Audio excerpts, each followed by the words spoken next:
বিসমিল্লাহির রহমানির রহিম। পরম করুণাময় ও অসীম দয়ালু আল্লাহর নামে শুরু।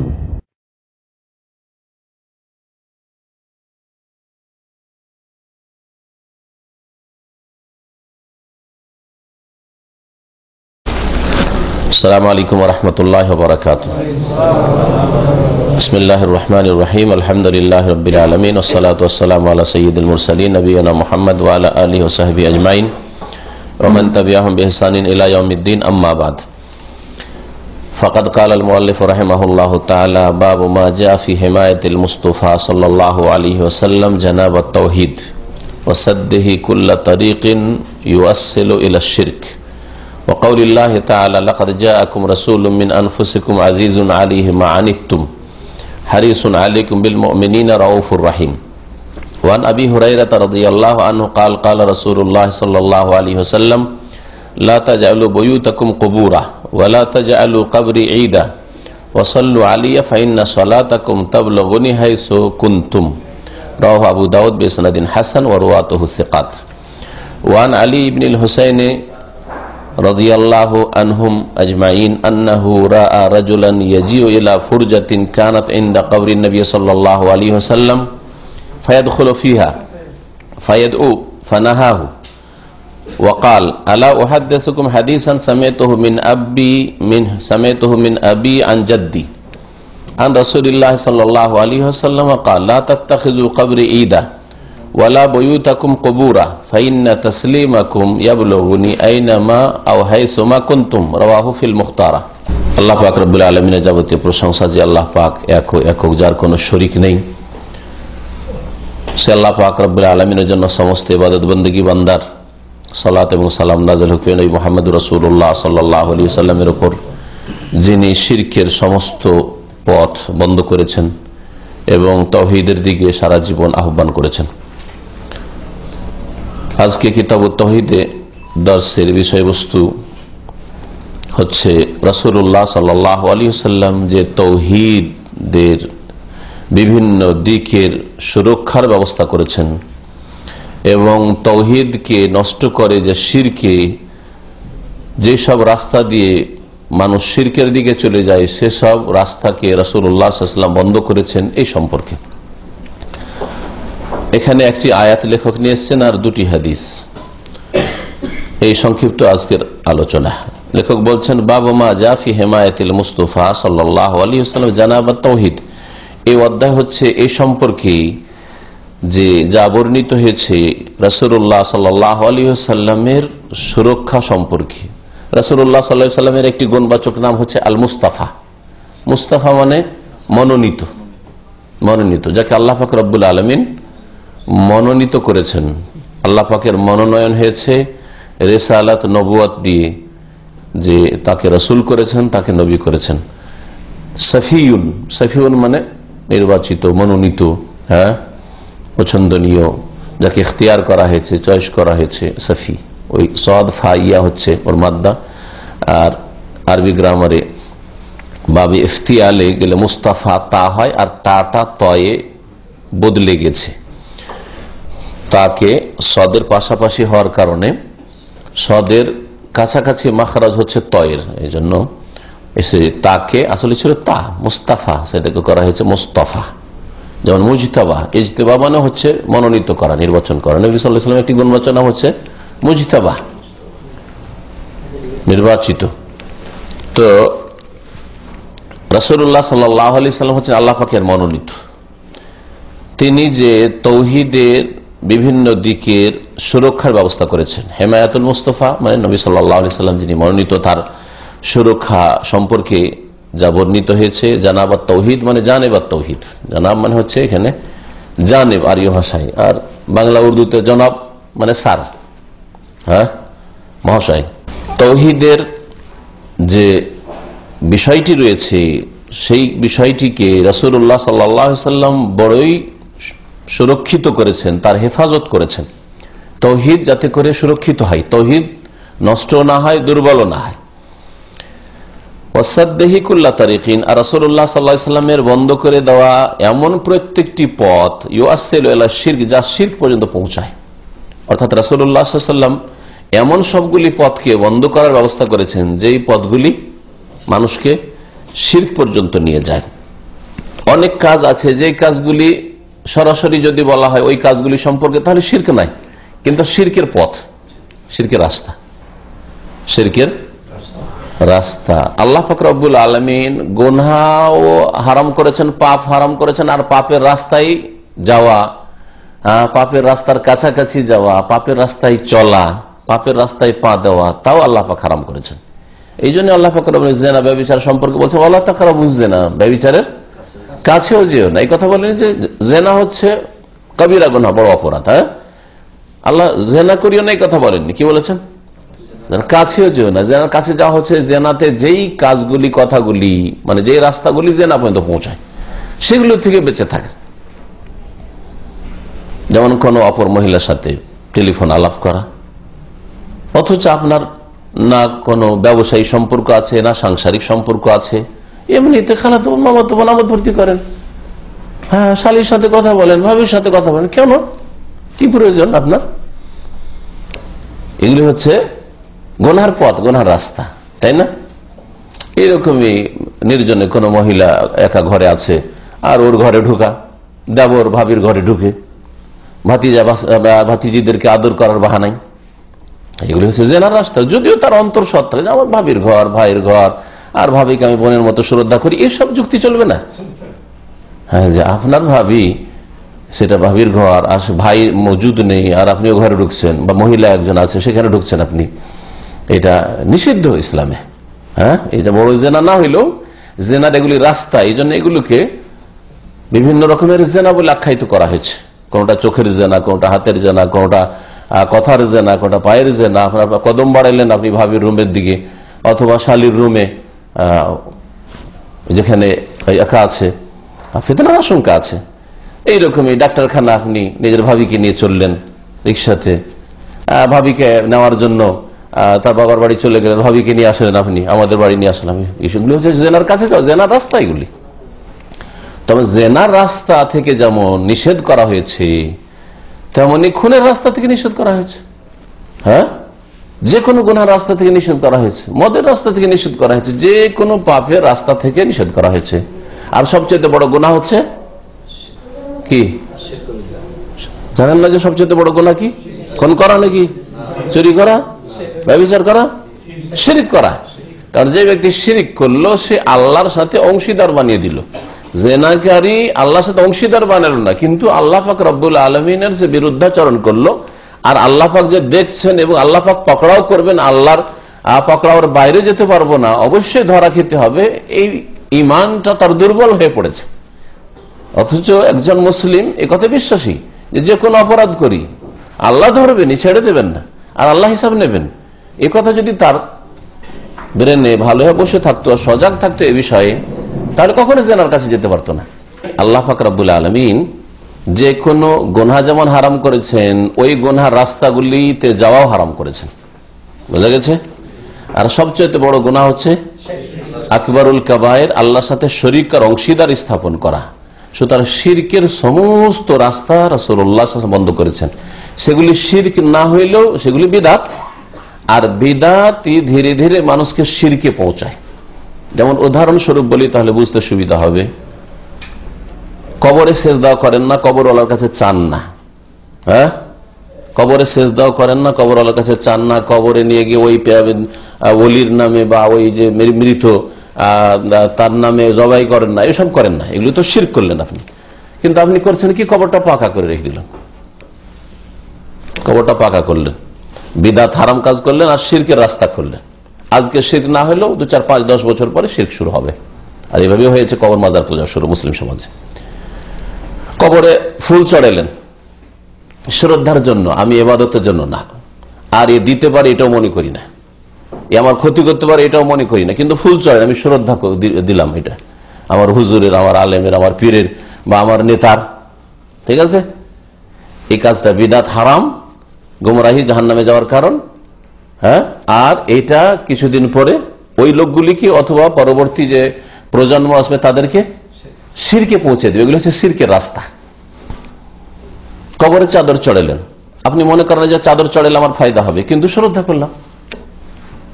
বুঝা গেছে? শিরক না হলো বিদাত, আর এটা শিরকের রাস্তা। এই শিরকের রাস্তাগুলি নবী সাল্লাল্লাহু আলাইহি ওয়াসাল্লাম বন্ধ করেছেন। কবরকে উঁচা করা, আধা হাতের বেশি কবর উঁচা করা, নবী সাল্লাল্লাহু আলাইহি ওয়াসাল্লাম বলেছেন কবরকে বরাবর করে দাও যদি এরকম উঁচা কবর দেখো, এটা নবীর হুকুম। কাঁচা কবরও যদি থাকে, আর কবরের উপর মাটির পরিমাণ যদি 1 হাত থাকে, আধা হাতের জায়গায় একটু বেশি উঁচা থাকে, তাহলে কি বলেছেন? আল্লাহ তাদা কাবরান মুশরিফান ইল্লা সাওয়াইতাহু, এমন কোন কবর উঁচা যদি দেখো, কাঁচাও যদি থাকে, তাহলে কি করে দাও? সাওয়াইতাহু, বরাবর করে দাও, সমতল করে দাও, নিশ্চিন্ন করে দাও, যাতে না বুঝে যে এখানে কোনো বিশেষ কবর আছে। কারণ বিশেষ যখন বুঝে নেবে তখনই শয়তান সুযোগ নেবে, আর ওই শিরক কুফরি শুরু হবে। এগুলি হচ্ছে শিরকের রাস্তা, যে রাস্তাগুলি বন্ধ করা হয়েছে। এই কবরের কাছে ভিড়ভাড় করা, ওরুস লাগানো, কবরে তো সারা জীবন আসতে পারি না, আল্লাহর ওলি ছিলেন, নেক লোক ছিলেন, আমাদের ওস্তাদ ছিলেন, আসতে পারি না, তো বছরে একটা দিন নির্ধারিত করি, তার মৃত্যু দিবস অথবা জন্ম দিবস যেই দিনই হোক না কেন, একটা দিন নির্ধারিত করে ওই দিন আমরা দলে দলে তার কবর কাছে হাজির হব, হ্যাঁ, বা ঘন ঘন আমরা হাজির হব। এগুলি বিদাত, আর এই বিদাত ধীরে ধীরে মানুষকে শিরক পর্যন্ত পৌঁছায়। বিদাতগুলি হচ্ছে যেগুলি নতুন কাজ ধর্মের নামে, কবরকে জড়িয়ে হোক অথবা অন্য কোনো ক্ষেত্রে হোক, হ্যাঁ। আর বিশেষ করে অতিরঞ্জনের বেদাত, অতি ভক্তির বিদাত, যা নেই ইসলামে তা করা, এই বেদাতগুলি ধীরে ধীরে মানব জাতিকে শিরকে লিপ্ত করেছে, শিরকে লিপ্ত করেছে। এই জন্য এর আগের আলোচনাতে আপনারা টপিকসে পড়েছেন যে আদম সন্তানের শিরক কুফরির কারণ হচ্ছে আল গুলুফি সলেহিন, ওলি আউলিয়া নেক লোকদের সম্পর্কে অতিরঞ্জন বাড়াবাড়ি, অতি ভক্তি। ধর্মের নামে যদি অতি ভক্তি হয় তাহলে শিরক কুফরির লক্ষণ, আল্লাহর দিন থেকে বেরিয়ে যাওয়ার লক্ষণ, হ্যাঁ। আর দুনিয়ার ক্ষেত্রে যদি অতি ভক্তি দেখেন, যে রাস্তাঘাটে কোথাও সফরে, ট্রেনে, বাসে আপনার পাশে ঘনিয়ে বসছে, চা কফি এনে দিচ্ছে, এটা পান এনে দিচ্ছে, হ্যাঁ, বলছে চলেন হোটেলে খেয়ে নি, তো এটা চোরের লক্ষণ, তাই না? তো এই প্রবাদ তো আমাদের দেশের মানুষরা জানে যে অতি ভক্তি চোরের লক্ষণ, কিন্তু ওর চাইতে বেশি গুরুত্বপূর্ণ যে ধর্মের নামে অতি ভক্তি শিরক কুফরির লক্ষণ, আপনাকে ইসলাম থেকে বের করে দেবে এর লক্ষণ। এটা আমাদের দেশের মানুষরা বুঝে না, যার ফলে কবর মাজার আর ব্যক্তি সম্পর্কে, নেক লোকদের সম্পর্কে অথবা পীরদের সম্পর্কে অতিভক্তি করতে গিয়ে শিরকে লিপ্ত হয়েছে, ইসলামকে পুরোপুরি ছেড়ে দিয়েছে অথবা অনেকটা ইসলাম থেকে বেরিয়ে গেছে। তো রাসূলুল্লাহ সাল্লাল্লাহু আলাইহি ওয়াসাল্লাম তাওহীদের হেফাজতের ব্যবস্থা করেছেন আর শিরকের সমস্ত রাস্তাগুলিকে বন্ধ করেছেন, আর এটাই ছিল তার দাওয়াতের মুখ্য বিষয়। তার দাওয়াতে ব্যাপক সবকিছুর দাওয়াত দিয়েছেন, তাওহীদ আকীদারও দাওয়াত দিয়েছেন, ইবাদত বন্দেগীরও দাওয়াত দিয়েছেন আল্লাহ পাকের, হ্যাঁ, আর আখলাক চরিত্র দাওয়াত দিয়েছেন, হালাল হারাম, আদান প্রদান, ব্যবসা বাণিজ্য, বিবাহ শাদী, তালাক, হ্যাঁ, সবকিছুরই দাওয়াত দিয়েছেন, সবকিছু শিখিয়েছেন। কিন্তু প্রথম যা দিয়ে শুরু করেছেন আর শেষ পর্যন্ত তা কন্টিনিউ করেছেন, সেটা হচ্ছে তাওহীদের সুরক্ষার ব্যবস্থা করা আর শিরকের সমস্ত রাস্তা বন্ধ করা। নবী সাল্লাল্লাহু আলাইহি ওয়াসাল্লাম তাওহীদ দিয়ে শুরু করেছেন মক্কাতুল মুকাররমে, ইয়া আইয়ুহান নাস কুলু লা ইলাহা ইল্লাল্লাহ, হে মানুষ সকল বলো আল্লাহ ছাড়া কেউ সত্য মাবুদ, আল্লাহ ছাড়া কেউ ইবাদত পাওয়ার যোগ্য নেই, সেজদা, রুকু, দোয়া, ফরিয়াদ, হ্যাঁ, কুরবানি, জবাই কেউ পাওয়ার অধিকার রাখে না ইল্লাল্লাহ, আল্লাহ পাক ছাড়া। তুফলিহু, তাহলে সার্বিক কল্যাণ পাবে, এটা দিয়ে শুরু করেছেন। আর নবী সাল্লাল্লাহু আলাইহি ওয়াসাল্লাম ইন্তেকালের 5 দিন আগেও আর ইন্তেকালের পূর্ব মুহূর্তে 5-10 মিনিট আগেও সতর্ক সাবধান করেছেন যে লানাতুল্লাহি আলাল ইয়াহুদি ওয়ান নাসারা, ইহুদি নাসারা আল্লাহ পাকের অভিসম্পাত হয়েছে, লানত হয়েছে, আল্লাহর রহমত থেকে বঞ্চিত করেছেন। কারণ তারা তাদের নেক লোকদেরকে আর নবীদের কবরগুলিকে কি করেছে, নেক লোক আর নবীদের কবরগুলিকে সেজদার স্থানে পরিণত করেছে তাওহীদের সুরক্ষার জন্য আর শিরকের রাস্তা বন্ধ করার জন্য। সারা জীবনটা নবী করিম সাল্লাল্লাহু আলাইহি সাল্লামের কুরবানি করেছেন। তো এই মর্মে লেখক একটি আয়াত নিয়ে এসেছেন সূরা তওবার আয়াত নম্বর 128। মহান আল্লাহ ইরশাদ করেছেন, লাকাদ জাআকুম রাসূলুম মিন আনফুসিকুম, নিঃসন্দেহে তোমাদের নিকটে আগমন করেছে তোমাদের মাঝে থেকে একজন রাসূল, রাসূলুন একজন রাসূল, মিন আনফুসিকুম তোমাদের মধ্য থেকে, মিন আনফুসিকুম, মিন আনফুসিকুম যদি বলা হয় তোমাদের মধ্য থেকে মানে মানুষের মধ্য থেকে, হ্যাঁ, এই একটি তাফসীর।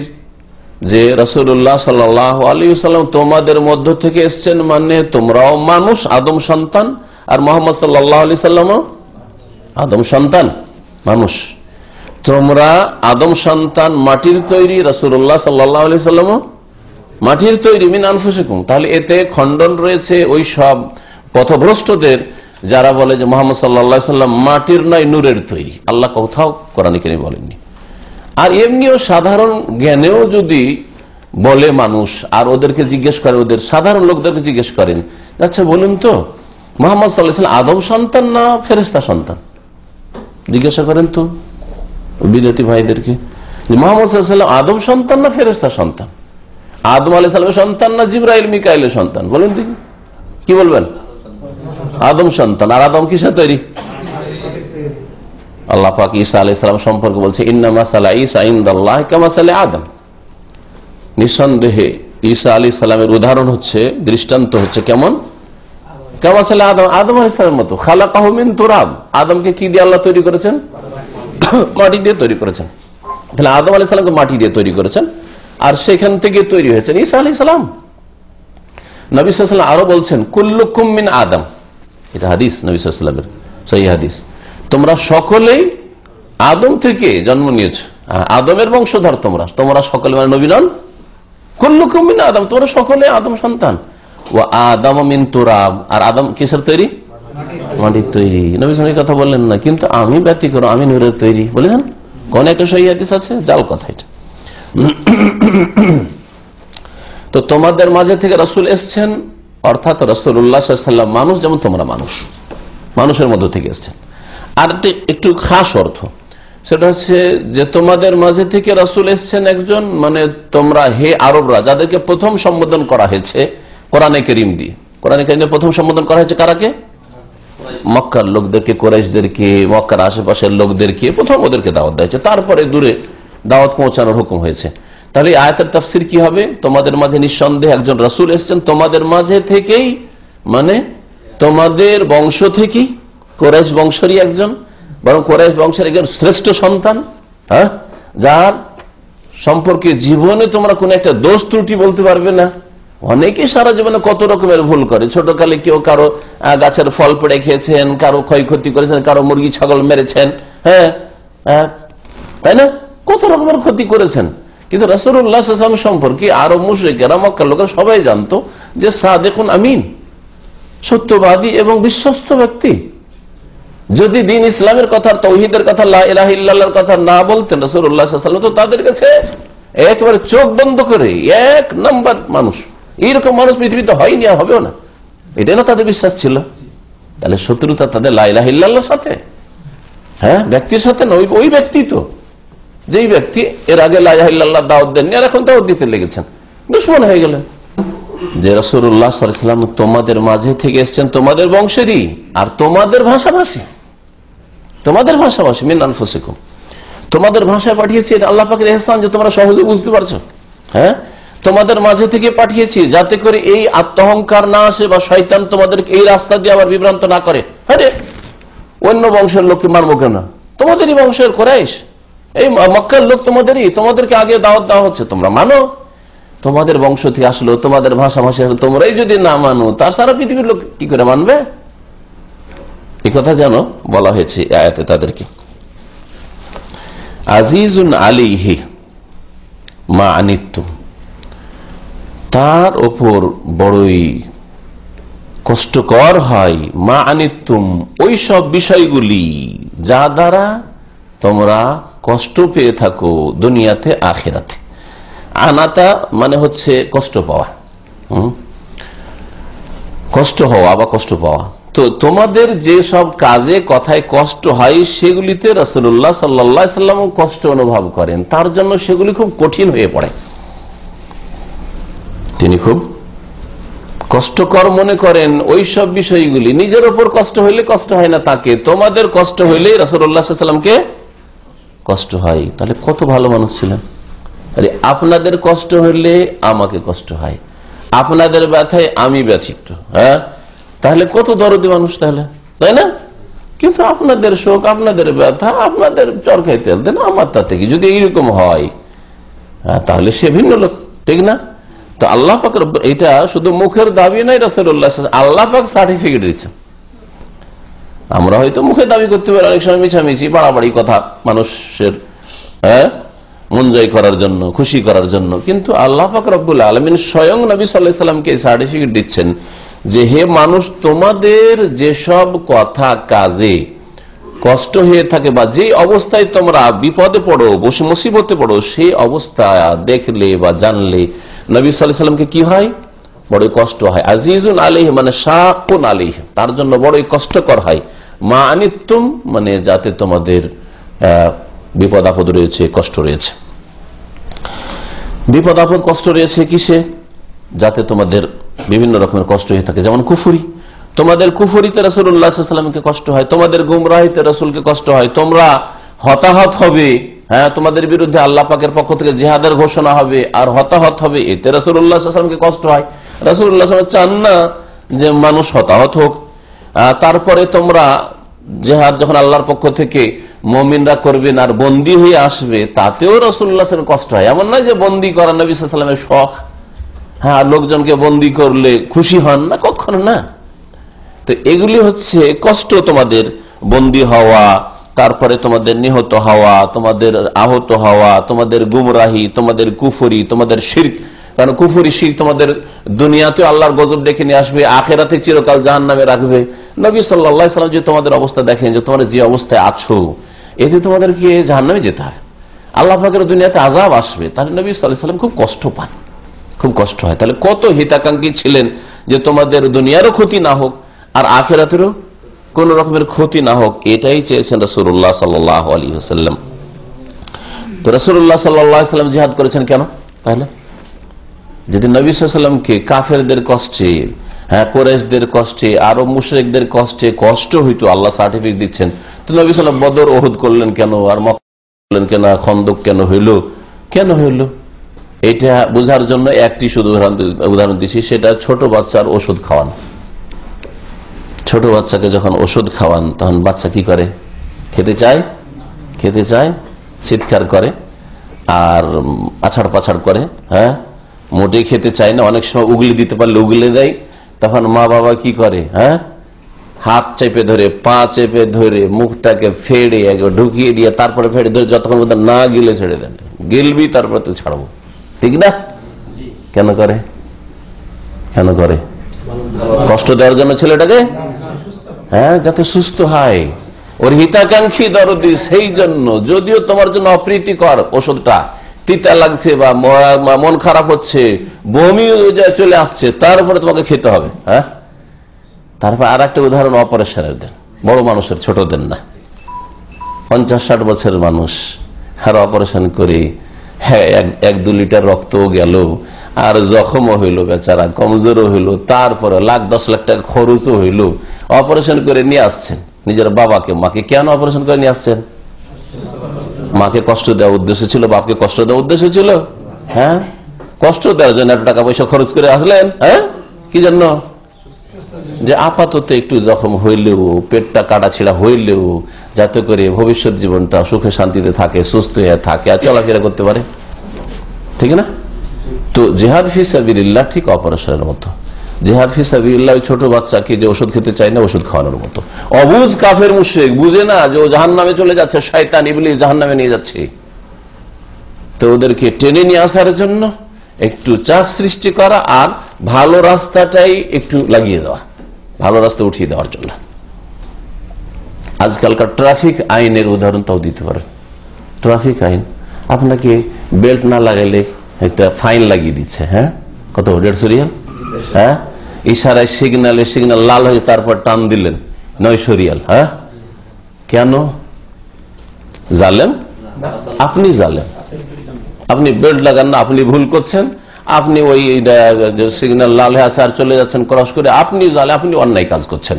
আর আপনার হিতাকাঙ্ক্ষী সরকার সেই জন্য আপনাকে আগে থেকে বলা হয়েছে যে লাল হয়ে গেছে, যাবে না, রাস্তায় গাড়ি চালাবে তো বেল্টটা লাগিয়ে চলবে, এতে তোমার কল্যাণ আছে। সরকারের কিসের কল্যাণ আছে? তোমাদের কল্যাণ আছে, তোমার কল্যাণ আছে, আর অন্য রাজ্যের সামনে পড়বে তাদেরও কল্যাণ আছে, ঠিক না? লাল সিগন্যালে তুমি এইদিকে কেটে বেরিয়ে গেলে, ওইদিকে গ্রিন সিগন্যাল দেখে ও চলে আসলো, তো তুমি নিজেরও ক্ষতি করলে অন্যেরও ক্ষতি করলে। নবী করিম সাল্লাল্লাহু আলাইহি ওয়াসাল্লাম বলেছেন লা দারারা ওয়ালা দিরারা, নিজেরও ক্ষতি করবে না অন্যেরও ক্ষতি করবে না, তুমি নিজেকে ধ্বংস করলে আর অন্য কারো ধ্বংসের কারণ হলে তুমি। হ্যাঁ, হয়তো নিজের স্ত্রীকে বিধবা করলে, ছেলে মেয়েদেরকে এতিম করলে, আর অন্য একটা নিরীহ মানুষ, নির্দোষী মানুষ গ্রিন হয়ে রয়েছে, ও আসছে নিজের রাস্তায় আসছে আর দিলেন অ্যাক্সিডেন্ট করে, ও কেউ মারলেন, ওর স্ত্রীকে বিধবা করলেন, ছেলে মেয়েকে এতিম করে দিলেন, কত বড় অপরাধ করলেন আপনি, চিন্তা করেছেন কখনো? তাহলে এই যে আপনাকে ফাইনটা দিতে কষ্ট হচ্ছে, কিন্তু এটা আপনার জন্য কল্যাণকর। হ্যাঁ, বৃহৎ স্বার্থে করা হচ্ছে। তো এইরকম বৃহৎ স্বার্থে হচ্ছে জিহাদ ফি সাবিলিল্লাহ। তারপরে রাসূলুল্লাহ সাল্লাল্লাহু আলাইহি ওয়াসাল্লামের উদ্দেশ্য মানুষ হত্যা করা হইলে হাজার হাজার লাখ লাখ হত্যা করতেন, তাই না? মাত্র মাত্র মাত্র সমস্ত যুদ্ধগুলি নবী সাল্লাল্লাহু আলাইহি সাল্লামের যুদ্ধ অভিযান সবগুলি মিলিয়ে 25 বা তারও বেশি, সবগুলি মিলিয়ে মাত্র 13 থেকে 1400 এরকম একটা সংখ্যা আছে, এর বেশি। তাহলে এত বড় একটা বিপ্লব ইনকিলাব আসছে ইসলামের, এত বড় একটা পরিবর্তন আসছে জাহেলিয়াত আর কুফর আর পাপ থেকে মানুষ ফিরে এসে আল্লাহ ভীরু হচ্ছে। হ্যাঁ, যে লোকগুলি খুনি ছিল, নিজের মেয়েদেরকে জিন্দা দফন করে দিত, সেই লোকগুলি আল্লাহর সামনে রাত্রে সারা রাত ধরে কান্না করছে দ্বীন ইসলামের জন্য। তারা সুবহানাল্লাহ শুকনো রুটি খেয়ে, রুটিও পাচ্ছে না, খেজুর খেয়ে আল্লাহর রাস্তায় বেরিয়ে পড়ছে। এইরকম যে একটা আল্লাহ পাক রব্বুল আলামিন প্রজন্ম তৈরি করে দিলেন, নবী সাল্লাল্লাহু আলাইহি সাল্লামের প্রশিক্ষণ প্রাপ্ত, এরা মানুষের হিতাকাঙ্ক্ষী ছিলেন, এরা মানুষের হিতাকাঙ্ক্ষী ছিলেন, কাফের মুশরিকর হিতাকাঙ্ক্ষী ছিলেন। এই আলোচনাটা শুনলে স্পষ্ট আরো বুঝতে পারবেন যে নবী সাল্লাল্লাহু আলাইহি সাল্লামকে বিশ্ব জাহানের জন্য যে রহমত বলা হয়েছে, এই অর্থে বিশ্ব জাহানের জন্য রহমত। তিনি কাফেরের জন্য রহমত, তিনি মুশরিকের জন্য রহমত, তিনি মুনাফিকের জন্য রহমত, সবার জন্য রহমত রাসূলুল্লাহ সাল্লাল্লাহু আলাইহি ওয়াসাল্লাম। আর বিশেষ করে মুমিনদের জন্য রহমত, এই জন্য এই আয়াতে বিল মুমিনিনা রাউফুর রহিম বলা হয়েছে। বিশেষভাবে মুমিনদের জন্য রাসূলুল্লাহ রহমত, আর কাফের মুশরিক পাপিষ্ট খুনি চোর বাটমার মদখোর সকলের জন্য রাসূলুল্লাহ সাল্লাল্লাহু আলাইহি ওয়াসাল্লাম কি রহমত, করুণা স্বরূপ, দয়া স্বরূপ, যে তিনি এত দয়ালু ছিলেন, এত হিতাকাঙ্ক্ষী ছিলেন যে কেন এই লোকগুলি মদ খেয়ে আর চুরি করে আর ব্যভিচার করে আর খুন করে আর বেঈমানি করে আর শিরক করে কুফরি করে নামাজ ছেড়ে জাহান্নামে যাবে? জাহান্নামে কেন যাবে? জাহান্নামে যেতে দেবো না এদেরকে। কত বড় দয়ালু ছিলেন রাসূলুল্লাহ সাল্লাল্লাহু আলাইহি ওয়াসাল্লাম, তাই না? তো আল্লাহ পাক তাই বলছেন আজিজুন আলাইহি মা আনিতুম, তোমাদের যে সব কথা কাজে বা অবস্থায় কষ্ট হয় তাতে রাসূলুল্লাহ সাল্লাল্লাহু আলাইহি ওয়াসাল্লাম বড়ই কষ্ট পান। হারিসুন আলাইকুম, আর তোমাদের কল্যাণের জন্য তিনি অত্যন্ত উদ্গ্রীব, তোমাদের শাদীদুল হিরস ওয়া রাগবা ফি হিদায়াতিকুম, তোমাদেরকে সঠিক পথে লাগিয়ে দেওয়ার জন্য, জান্নাতের পথে চালানোর জন্য, আর তোমাদের এই নগদ দুনিয়াতে আর যেটাকে ধার মনে করছো আখেরাতে, দুনিয়া আখেরাত ইহকাল পরকালে যাতে করে তোমাদের কল্যাণ হোক, এই ক্ষেত্রেও রাসূলুল্লাহ অত্যন্ত আগ্রহী। হারিসুন আলাইকুম বিল মুমিনিনা রাউফুর রহিম, আর মুমিনদের সাথে রাসূলুল্লাহ সাল্লাল্লাহু আলাইহি ওয়াসাল্লাম রাউফুন, রাউফুন অত্যন্ত সহিষ্ণু। হ্যাঁ, রউফ বলা হয়, রাফাতুন মানে হচ্ছে আদর করা, অত্যন্ত আদর করেন তিনি, শাফকা যাকে বলা হয়। হ্যাঁ, যেমন ছোট বাচ্চাকে কত আদর করেন আপনি, আপনার ছোট ছোট ছেলে মেয়েদের, বড় সাবালক হয়েছে, সাবালিক হয়েছে, ওদের ওইভাবে আদর করছেন যত আদর করছেন আপনার ছোট ছেলে মেয়েদেরকে। তো রাসূলুল্লাহ সাল্লাল্লাহু আলাইহি ওয়াসাল্লাম ওই রকমই প্রত্যেক মানুষের জন্য অত্যন্ত সহিষ্ণু ছিলেন। জি, আর রহিম, তিনি মুমিনদের সাথে কি ছিলেন? দয়ালুও ছিলেন। রাউফুন রহিম, এই দুইটি গুণ আল্লাহ পাকের গুণবাচক নাম। আল্লাহ পাকের ক্ষেত্রে যখন প্রয়োগ হবে তখন তার ব্যাপক অর্থ হবে, তার অর্থের শেষ নেই, ব্যাপক অর্থ হবে, ঠিক আছে না? সীমাহীন তিনি সহিষ্ণু ছিলেন, সহিষ্ণু, সীমাহীন তিনি দয়ালু, হ্যাঁ, বড়ই দয়াবান, এই জন্য বলছেন রাহিম মানে। হ্যাঁ, আর যখন রাসূলুল্লাহ সাল্লাল্লাহু আলাইহি ওয়াসাল্লাম সম্পর্কে রউফ রাহিম হবে, তো রাসূলুল্লাহ সাল্লাল্লাহু আলাইহি ওয়াসাল্লাম মানব জাতির মধ্যে বা সৃষ্টির মধ্যে যতটা বেশি দয়া হওয়া সম্ভব সেটা পূর্ণ মাত্রায় রাসূলুল্লাহ সাল্লাল্লাহু আলাইহি ওয়াসাল্লামের মধ্যে ছিল। যতটা সহনশীল হওয়া সম্ভব মানব জাতির বা সৃষ্টির, তার পূর্ণ মাত্রায় রাসূলুল্লাহ সাল্লাল্লাহু আলাইহি ওয়াসাল্লামের মধ্যে এটা ছিল। আপনি আমরাও দয়া করি, কিন্তু খুব সীমিত অর্থে। আপনি স্ত্রীর উপর দয়া করেন না? মায়া লাগে না? কষ্টের কাজ করতে দেখলে, কাজ করতে করতে ক্লান্ত হয়ে গেছে, অসুস্থ হয়ে পড়েছে, ছেলে মেয়েদের উপর মায়া লাগে না? তো দয়া তো আছে, দয়া নেই? তারপরে একটা গরিব দুঃখী মানুষকে দেখলে দয়া লাগে না, মায়া লাগে না? লাগে, কিন্তু সীমিত। একটু মনের উল্টা হইলে কিছুই না, একটু মনের উল্টা হইলে, বিবি একটু মনের উল্টা হইলে একেবারে মিনিটের মধ্যেই পরিবর্তন। একটু লবণ বেশি হয়েছে, ঝাল বেশি হয়েছে, তেল বেশি হয়েছে, ওইতেই পরিবর্তন হয়ে গেল। কোথায় আপনার দয়া গেল? গালাগালি শুরু করে দিলেন, খারাপ ব্যবহার করা শুরু করে দিলেন, তাই না? একটা ছেলে সামান্য একটু অবাধ্য হয়েছে, আপনার দয়া শেষ, ত্যায্যপুত্র, রাখবোই নাকি বাড়িতে?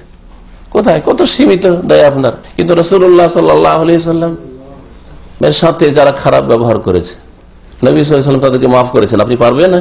যারা ওদের হুড়ি চাপিয়ে দিয়েছে, যারা রাসূলুল্লাহ সাল্লাল্লাহু আলাইহি ওয়াসাল্লামকে খুন করার জন্য বাড়ি ঘেরাও করেছে, মক্কা বিজয়ের সময় এসে সবকে মাফ করে দিলাম, আনতুমুত তালাকা, যাও সবকে মাফ করে দিলাম, লা তাসরিবা আলাইকুম ইয়াউম। ইউসুফ আলাইহিস সালাম যেমন সৎ ভাইদেরকে মাফ করেছিলেন, মাত্র কয়েকজন সৎ ভাইকে, আর আমি গোটা মক্কাবাসীকে মাফ করে দিলাম। কত দয়া!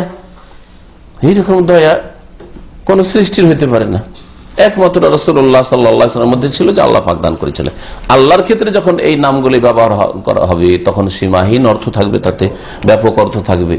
আর যখন রাসূলুল্লাহ সাল্লাল্লাহু আলাইহি ওয়াসাল্লাম সম্পর্ক হবে, তখন রাসূলুল্লাহ সাল্লাল্লাহু আলাইহি ওয়াসাল্লামের জন্য যতটা উপযোগী, তিনি সৃষ্টি কুলের মধ্যে সবচেয়ে বেশি দয়ালু ছিলেন।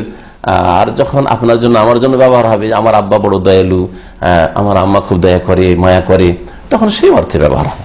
এটা নামের ক্ষেত্রে শিরক নাই। এই ব্যাখ্যাটা এই জন্য শেষখানে বললাম যে এটা নামের ক্ষেত্রে শিরক না। কেউ কথা বলতে পারে না যে আল্লাহ ও রহিম আর নবী ও রহিম, তো শরীক হয়ে গেল না, শরীক হলো না, সীমিত অর্থ, আর ওখানে হচ্ছে ব্যাপক অর্থ, সুতরাং এটা শরীক হওয়া নয়। এই আয়াত থেকে আমরা জানতে পারলাম যে, তার মধ্যে জানতে পারলাম যে রাসূলুল্লাহ সাল্লাল্লাহু আলাইহি ওয়াসাল্লাম অত্যন্ত দয়ালু ছিলেন এবং মানুষের হেদায়েতের জন্য যখন সচেষ্ট ছিলেন, তিনি উম্মতকে শিরক থেকে সতর্ক করেছেন এবং শিরকের রাস্তাগুলি বন্ধ করেছেন। আর এখানে আরো জানিয়ে দেওয়া হয়েছে আল্লাহ পাকের নিয়ামত, এই রাসূলুল্লাহ সাল্লাল্লাহু আলাইহি ওয়াসাল্লামকে পাঠানো আল্লাহ পাকের নিয়ামত। বলছেন লেখক, তানবী আলা নিয়ামাতিল্লাহ আলা ইবাদি, তার বান্দা, আল্লাহর বান্দাদের উপর আল্লাহ পাকের বড় নিয়ামত, অনুগ্রহ, যে এই রাসূলকে পাঠিয়েছেন, যেই রাসূল তাদের মধ্য থেকেই ছিল, তাদের ভাষাভাষী ছিল, যাতে করে প্রথম তাদের বুঝতে সুবিধা হয়। আর তারপর রাসূলুল্লাহ সাল্লাল্লাহু আলাইহি ওয়াসাল্লাম সারা বিশ্বের সমস্ত মানুষের জন্য হিতাকাঙ্ক্ষী ছিলেন, এতে কোনো সন্দেহ নেই। রাসূলুল্লাহ সাল্লাল্লাহু আলাইহি সাল্লামের বংশের এখানে প্রশংসাও রয়েছে, কারণ তোমাদের মধ্য থেকে, মানে কোরাইশের মধ্য থেকে আল্লাহ পাঠিয়েছেন। আর কোরাইশ সবচাইতে সম্ভ্রান্ত বংশ, এই ক্ষেত্রে আরবদের কোনো দ্বিমত ছিল না। এই জন্য মক্কাতুল মুকাররমার বা কাবার নেতৃত্ব এই কোরাইশদের কাছেই ছিল। রাসূলুল্লাহ সাল্লাল্লাহু আলাইহি সাল্লাম যে বড় দয়ালু ছিলেন মুমিনদের সাথে, এটাও জানা গেল। আর রাসূলুল্লাহ সাল্লাল্লাহু আলাইহি সাল্লাম কাফেরদের উপর কঠোর যে ছিলেন, এই কঠোরতার উদাহরণটাও পেশ করলাম, যে কঠোরতাটা কিরকম ছিল, মায়ার কঠোরতা ছিল। হ্যাঁ, ভুল পথ থেকে ফিরিয়ে নিয়ে এসে তাদের ইহকাল পরকালের যাতে কল্যাণ হয়, সার্বিক কল্যাণ হাসিল করে, আর আল্লাহর আযাবে যেন না পড়ে, আযাব থেকে রক্ষা করাই ছিল উদ্দেশ্য। এই জন্য নবী সাল্লাল্লাহু আলাইহি সাল্লাম কাফেরদের ক্ষেত্রে কঠোরতা অবলম্বন করেছেন। যেমন আমরা উদাহরণ দিলাম, ছোট বাচ্চার উদাহরণ অথবা অপারেশনের উদাহরণ। ওয়ান আবি হুরায়রা রাদিয়াল্লাহু আনহু قال قال رسول الله صلى الله عليه وسلم لا تجعلوا بيوتكم قبورا। আবু হুরায়রা রাদিয়াল্লাহু তাআলা আনহু থেকে বর্ণিত, তিনি বলছেন যে রাসূলুল্লাহ সাল্লাল্লাহু আলাইহি ওয়াসাল্লাম বলছেন, তোমরা তোমাদের বাড়িগুলিকে কবরে পরিণত করিও না। তোমাদের বাড়িকে কবরে পরিণত করিও না মানে কি? একটি অর্থ হচ্ছে যে তোমাদের বাড়িগুলিকে কবরে পরিণত করিও না, মানে কবরস্থানে। তাহলে সাহাবীরা জানতেন যে কবরস্থান, কবর যেখানে আছে সেই জায়গাগুলো নামাজ পড়ার জায়গা নয়, সেই জায়গাগুলি নামাজ পড়ার জায়গা নয়। তো কবর যেমন নামাজ পড়ার জায়গা নয়, বা কবরস্থান নামাজ পড়ার জায়গা নয়, কবরকে সামনে করে নয়, আর কবরের ওপরে না, আর কবর আর ওপর বিল্ডিং আর গম্বুজ তৈরি করে সেখানে সেজদা করবে, এই জন্যও নয়। ঠিক ওই রকমই কবরের মতো বানিয়ে দিও না তোমাদের বাড়িকে, মানে তোমাদের বাড়িতে নফল পড়বে না এরকম করিও না, বরং তোমরা ফরজটা মসজিদে পড়ে নেওয়ার পরে বাড়িতে কি করিও, সুন্নত নফল নামাজগুলি পড়িও। তোমাদের বাড়িকে কবরে পরিণত করিও না, মানে কবরের মতো করে দিও না, নামাজ বিহীন করে দিও না, নামাজ পড়িও, তাতে বরকত হয় বাড়িতে। আরেকটি অর্থ হচ্ছে লা তাজআলু বুয়ুতাকুম কুবুরা। আরেকটি অর্থ শুনেন, তোমরা তোমাদের বাড়িগুলিকে কবরে পরিণত করিও না, মানে তোমাদের ঘরের মধ্যে কবর দিও না, তোমাদের ঘরে কবর দিও না।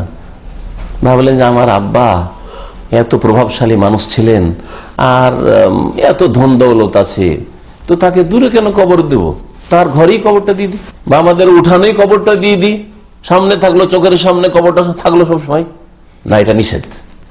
এটা একমাত্র আম্বিয়া রাসূলগণের ক্ষেত্রে। নবী সাল্লাল্লাহু আলাইহি ওয়াসাল্লামের হাদিস রয়েছে যে নবীরা যেখানে ইন্তেকাল করেন সেখানেই ওখান থেকে মৃতদেহকে সরানো যাবে না, ওখানেই দাফন করতে হবে। এখন নবী যদি বাড়িতে ইন্তেকাল করেন তাহলে বাড়িতে দাফন করতে হবে। নবী যদি কোথাও মাঠে ঘাটে ইন্তেকাল করে থাকেন তাহলে ওই জায়গায় যেখানে ইন্তেকাল হয়েছেন সেখানেই দাফন করতে হবে। পক্ষান্তরে যতই বড় আলেম হোক আর ইমাম হোক আর সাহাবী হোক, ইন্তেকাল করেছে বাড়িতে, হ্যাঁ বাড়িতে দাফন করে দিবেন, ঘরে আর ঘরে দাফন করে দিবে, এটা জায়েজ নাই। এই হাদিস প্রমাণ করে তোমরা তোমাদের বাড়িগুলিকে কবরস্থানে পরিণত করিও না, অর্থাৎ বাড়ি ঘরে কবর দিও না। আর আজকে ভিটে মাটিতে কবর দেওয়ার কুপরিণাম আমাদের দেশে দেখতে পাচ্ছেন। বাড়ির ভিতরে না দিল, বাড়ির পিছনখানে দিয়ে দিল, হ্যাঁ বাড়ির বাইরে উঠান যে খোলা রয়েছে সেখানে দিয়ে দিল, আর কিছুদিন পরে তখন কি করলো, বিভিন্ন দিক রয়েছে, হ্যাঁ খারাপের দিক। এক হচ্ছে বাচ্চারা পেশাব পায়খানা করা শুরু করলো, আর না হলে ওই জায়গাটা ব্যবহার করা শুরু করলো, ওর উপরে চড়ছে, কবরের উপরে চড়ছে। আর না হলে আজকাল করছে কি, যেহেতু জমি জায়গার দাম খুব দ্রুত অনেক বেশি বেড়ে গেছে, এখন লোভ সামলাতে পারছে না, দাদার কবরটা এখানে দেওয়া হয়েছিল, বা আমার আব্বার কবরটা এখানে উঠানে দেওয়া হয়েছিল, বা ভিটে মাটিতে দেওয়া হয়েছিল, এই জায়গাটাতে একটা রুম উঠে যাবে, সুতরাং কি করব, এখন কি করব, কবরকে নিচে রেখে ওপরটাকে বানাই করে ওর উপরে ঘর বানিয়ে নিচ্ছে। বহু জায়গায় খবর আছে এরকম। মসজিদ আমি দেখে এলাম এক জায়গায়, মসজিদ ওই শাহী আমলের মসজিদ, মুঘল আমলের মসজিদ বানিয়েছে, মসজিদের যে সিঁড়ি রয়েছে, সিঁড়ি গেটের নিচে কবর রয়েছে। এগুলি হারাম কাজ, এগুলো হচ্ছে শিরকের কারণ। সিঁড়ি বানিয়ে দিয়েছে, নিচে কবর আছে। আমার কাছে, আমার মতো সাধারণ মানুষের কাছে বহু ফতোয়া এরকম আসছে যে সাহেব কবর আমার আব্বার বা দাদার বা মায়ের এরকম দিয়ে দেওয়া হয়েছে, ভিটে মাটিতে দেওয়া হয়েছে, এখন এই জায়গাটাতে একটা ঘর উঠবে, আর ওই জায়গাটায় যদি কবর ছেড়ে দিচ্ছে তো ঘর হচ্ছে না, আর জায়গা হচ্ছে না। এখন কি করবে, কবর সরানোর চিন্তা হবে না, আর না হলে কবরের ওপরে কোন রকম করে এটা ঢালাই দিয়ে ওপরে ঘর বানিয়ে থাকবে। আশ্চর্য কথা। এই হাদিস অমান্য করার কারণে এই বিপদ আপদে পড়ছে আজকালকার মানুষরা আমাদের দেশে। নবী সাল্লাল্লাহু আলাইহি সাল্লামের এই হাদিসের দুটো ব্যাখ্যা বললাম। ওয়ালা তাজআলু কবরি ঈদান, আর আমার কবরকে তোমরা মেলার স্থানে বা মেলার সময়কাল তার জন্য নির্ধারণ করিও না। ঈদ বলা হয় স্থান অথবা সময়কে, এমন স্থান যেই স্থানে লোকেরা দলবদ্ধভাবে বিশেষ কোনো সময় আসে, দলবদ্ধভাবে ভিড় ভাড় করে আসে, ওই স্থানটাকে ঈদের স্থান বলা হয়। যেমন ঈদের মাঠে লোকজন ভিড় ভাড় করে ঈদের নামাজ পড়তে আসে, এই জন্য ঈদ মানে হচ্ছে মেলা, বাংলায় যেটাকে মেলা বলা হয়। আর মেলাতে কি হয়, সারা বছর ওই মাঠে কেউ আসে না ফিল্ডে, কিন্তু মেলার সময় জায়গা দেওয়া যায় না, চলা যায় না ওই জায়গায়, তাই না? তো আমার কবরকে তোমরা ঈদে পরিণত করিও না, মানে আমার কবরের জায়গাকে তোমরা মেলার স্থানে পরিণত করিও না যে ভিড় ভাড় করে আসবে তোমরা, এটা করিও না, নিষেধ। আরটা হচ্ছে আমার কবরে আসার জন্য তোমরা বিশেষ কোনো সময় নির্ধারণ করিও না যে ওই সময় এসে তোমরা ভিড় ভাড় করবে। যেরকম এই পাকা কবরগুলিতে ওরস লাগছে, ভিড় ভাড়, সবটা নিষিদ্ধ, সবগুলি নিষিদ্ধ। রাসূলুল্লাহ সাল্লাল্লাহু আলাইহি ওয়াসাল্লাম নিষেধ করার পরেও এই মুসলিম সমাজ কবর মাজার পূজায় লিপ্ত, কবরে ওরস লাগানোই লিপ্ত, কবর পাকা করাই লিপ্ত, কবর লিখাই লিপ্ত, সবগুলি নিষেধ করেছেন। কবরকে সামনে করে সেজদা করা বা নামাজ পড়াই লিপ্ত। সুবহানাল্লাহ। কবরকে মেলায় পরিণত করিও না তোমরা, আমার কবরকে শুধু নবী সাল্লাল্লাহু আলাইহি ওয়াসাল্লামের সাথে খাস। নবী সাল্লাল্লাহু আলাইহি ওয়াসাল্লাম এত শ্রেষ্ঠ রাসূল, তারপরে তার কবরে ভিড় ভাড় করে আসতে নিষেধ করছেন, তার কবরে আসার জন্য বিশেষ দিন সময় নির্ধারণ করতে নিষেধ করছেন, যে অমুক দিনে ওরস লাগবে, জিয়ারা হবে, এইরকম নিষেধ করছেন। তাহলে অন্যের কবরের কাছে কি করে সেটা জায়েজ হতে পারে? বোঝা গেছে? তো এইভাবে এই হাদিসটা যেন দলিল যে নবীরই যখন চলবে না, তো অন্য কোন কবরের কাছে ভিড় ভাড় করে আসা যাবে না। দলবদ্ধ ভাবে যাব আর ভিড় করবো, মেলা লাগাবো না, এরকম করা যাবে না। নবী সাল্লাল্লাহু আলাইহি ওয়াসাল্লাম নিষেধ করেছেন। কেন নিষেধ করেছেন? এগুলি হচ্ছে শিরকের রাস্তা। অধ্যায়ের শুরুতে বলা হয়েছে শিরকের রাস্তাগুলি নবী বন্ধ করেছেন। বাড়িতে কবর দেওয়া শিরকের রাস্তা, বাড়িতে কবর দিবে না। বাড়িতে কবর যদি দেওয়া হয় তাহলে 2-3 প্রজন্ম যাওয়ার পরে ভাববে যে অলিউল্লাহ ছিলেন, এই জন্য তো ঘর কবর দেওয়া হচ্ছে, ঠিক না? এই জন্য বিশেষ করে ধার্মিক লোক যারা আলেম ওলামা আর যারা পরহেজগার মুত্তাকির লোক, তাদের কবরে বেশি ফিতনার আশঙ্কা আছে। লোকেরা যদি জানে যে এটা চোরের কবর বা এটা আধা নামাজির কবর, তো কবর পূজার আশঙ্কা কম। কিন্তু যদি এটা অমুক শাইখের কবর, অমুক মৌলানার কবর, অমুক বক্তার কবর, তাহলে বেশি আশঙ্কা আছে শিরকের। ওই খবরগুলি সম্পর্কে আরো সতর্ক হইতে হবে। ওখানে লোক ভিড় ভাড় করে যাবে না, আর ওখানে মেলাও লাগাবে না, আর পাকাও করবে না, পাকা করে যে কোনো কবরকে নিষেধ। তারপরে এমন জায়গায় কবর দিবে না যেখানে মানুষ ফিতনায় লিপ্ত হইতে পারে, অর্থাৎ বাড়িতে ইত্যাদি। ওয়াসাল্লু আলাইয়া, আর আমার উপর তোমরা সালাত পেশ করো, দুরুদ পেশ করো। ফাইন্না সালাতাকুম তাবলুগুনি হাইসু কুনতুম, তোমরা যেখানে থাকো না কেন সেখান থেকেই তোমাদের দুরুদ সালাত আমার কাছে পৌঁছে যাবে, আমার কাছে পৌঁছে যাবে। পৌঁছে যাবে কেমন করে? এক হাদিস আর এক হাদিসের ব্যাখ্যা করে। সূরা নাসাইতে হাদিস রয়েছে, আর অন্য কিতাবেও রয়েছে সহিহ হাদিস। নবী সাল্লাল্লাহু আলাইহি ওয়াসাল্লাম বলেছেন, ইন্না লিল্লাহি মালাইকাতান সাইয়াহিন, আল্লাহ পাকের অনেক ফেরেশতা মালায়েকা রয়েছেন ভ্রমণকারী, সাইয়াহিন ভ্রমণকারী ফেরেশতা রয়েছেন, ভ্রমণ করেন, তারা সারা পৃথিবী ঘুরতে থাকেন, ঘোরাফেরা করতে থাকেন। ইউবাল্লিগুনি মিন উম্মতিস সালাম, আমার উম্মতের সালামগুলি তারা কি করেন? আমাকে পৌঁছিয়ে দেন। রাসূলুল্লাহ সাল্লাল্লাহু আলাইহি ওয়াসাল্লামের কবর মোবারকে সারা পৃথিবীর সালাম সালাতগুলি কি করা হয়? পৌঁছে দেওয়া হয়। কার মাধ্যমে? ফেরেশতার মাধ্যমে। ফেরেশতার মাধ্যমে পৌঁছানো বেটার না মানুষের মাধ্যমে পৌঁছানো বেটার? ফেরেশতা ভুলে যাবেন কি? বলবেন। তারপরে নবী সাল্লাল্লাহু আলাইহি ওয়াসাল্লাম ফেরেশতারা পৌঁছে দেন। ফেরেশতাকে আল্লাহ নিযুক্তই করেছেন, যাকে যে ডিউটি দিয়েছেন ও ডিউটিতে লাগাই আছে। আর তারপরে যদি নিজের পক্ষ থেকে বাড়ান তাহলে সেটা জায়েজ হবে কি? সেটার নাম বিদআত হবে না? দুরুদ পেশ করলেন আর দুরুদটা পৌঁছানো হয়, সালাম পেশ করলেন, সালামটা পৌঁছানো হয়, ফেরেশতারা পৌঁছান, নবী সাল্লাল্লাহু আলাইহি ওয়াসাল্লাম বলে দিলেন, ঠিক না? আর আপনি যদি এই কাজ করেন যে না আমি কোন লোকের মারফতে সালাম পৌঁছাবো, তো এটা বিদআতি তরিকা হইল না? আমাদের দেশের আলেম সমাজেরাও যখন আপনি সৌদি আরবে চাকরি করতে আসবেন তখন কি বলে জানেন? আপনি তো রসুলের দেশে যাচ্ছেন, আমার সালামটা রওজা পাকে পৌঁছে দিয়েন। বলে বুখারী পড়া হুজুর, বুখারী পড়ায় অনেক দিন ধরে। আর মদিনা ইউনিভার্সিটিতে আমি সেই জামানায় পড়াশোনা করি, তো আমার এক সাথী বন্ধু ওর কাছে চিঠি লিখেছে, তুমি তো মদিনা শরীফে থাকছো, মাশাআল্লাহ, তুমি ভাগ্যবান। তো যখন মসজিদ নবীতে যাবে তখন আমার সালামটা নবী পাকের রওজায় পৌঁছে দিও। দেখেন আলেম সমাজের এই অবস্থা, যে আল্লাহ বলছেন, রসুল বলছেন যে ফেরেশতা পৌঁছাবার জন্য লাগানো আছে, তাতে রাজি হইল না। যে মানুষ ভুলে যায় সে মানুষকে দিয়ে পৌঁছাবে, বেদাতি তরিকায় পৌঁছাবে। আর ভালো করে জানা আছে বেদাতি তরিকা কোনো ইবাদত কবুল হয় না। নবী সাল্লাল্লাহু আলাইহি সাল্লামের সাহাবীরা, কোন সাহাবী আরেক সাহাবীকে কথা বলেননি যে ভাই তুমি তো কুফা বাসরা থেকে বা মিশর থেকে তুমি মদিনার দিকে যাচ্ছ, তা আমার সালামটা রসুলের কবরে পৌঁছে দিয়ে বলেছেন? যদি বলে থাকেন তাহলে দলিল ভালো করে বোঝার চেষ্টা করিয়েন। বলছি না যে সালাত পেশ করবে না, সবচেয়ে বেশি দুরূদ যে পেশ করে সে সবচেয়ে ভালো মানুষ, ঠিক না? যে একবার দুরূদ পেশ করে, সালাম পেশ করে, 10 বার আল্লাহ পাকের রহমত হয়। কিন্তু তার মানে এই নয় যে এই ইবাদতকে আপনি খেয়াল খুশি আদায় করবেন। নামাজ ইবাদত, নামাজ যদি আপনি খেয়াল খুশি আদায় করেন হবে না? যেভাবে নবী পড়েছেন ওইভাবে হবে? একটা সাধারণ মানুষকে যদি জিজ্ঞাসা করি যে ভাই আমি আগে না দাঁড়িয়ে আগে সিজদাটা করে নিলাম আর তারপরে দাঁড়িয়ে গেলাম, তারপর সূরা ফাতিহা পড়লাম, নামাজ হবে? কেন হবে না? বলছে নবীর তরিকা নয় এটা, ঠিক না? তো ওই রকম আপনার দুরুদ সালাম পেশ করা ইবাদত, নবী যেভাবে বলেছেন ওইভাবে না পেশ করতে হবে, দুরুদ সালাম পেশ করে দেন। আর আপনার ওই টেনশন নাই যে আমার পৌঁছিবে কি পৌঁছিবে না, কে পৌঁছাবে, ওইসব কোনো টেনশন নাই। ফেরেশতা লেগে আছে পৌঁছানোর জন্য, শোনার জন্য। সাল্লাল্লাহু আলাইহি ওয়াসাল্লাম এই যে বললাম এখনই সাথে সাথে ফেরেশতারে নিয়ে ছুটলে, এখানে ভ্রমণকারী ফেরেশতা আছে সাইয়াহিন। আর এই কথা বলবো যে ভাই মদিনা যাচ্ছেন আপনি, তো আমার সালামটা পৌঁছে দেন, এটা বেদাতি তরিকা। আর বেদাতি তরিকার ইবাদত কবুল হয় না। নবী সাল্লাল্লাহু আলাইহি ওয়াসাল্লামের প্রসিদ্ধ হাদিস, মান আমিলা আমালান লাইসা আলাইহি আমরুনা ফাহুয়া রাদ্দুন, যে এমন কোন আমল করে যেটা আমার আদর্শ মোতাবেক না, আমার তরিকা মোতাবেক নয়, সেটা হচ্ছে মরদুদ, প্রত্যাখ্যাত, রিজেক্টেড, সেটা কবুল হয় না, কবুল হয় না। সুতরাং আপনার এই সালাম পাঠানো কবুল হইল না নবী সাল্লাল্লাহু আলাইহি ওয়াসাল্লামের কাছে। মানুষের মারফত পাঠালেন কেন? নবী সাল্লাল্লাহু আলাইহি ওয়াসাল্লাম বললেন যে দেখো কবরের কাছে আসার উদ্দেশ্য কি, এই হাদিসের ব্যাখ্যাটা শুনেন এখন। আমার কবরকে মেলায় পরিণত করিও না, আর তোমরা দুরুদ পেশ করো, দুরুদ যেখানে থাকবে সেখান থেকে পৌঁছে, ঠিক আছে না? কেন বললেন এই কথা?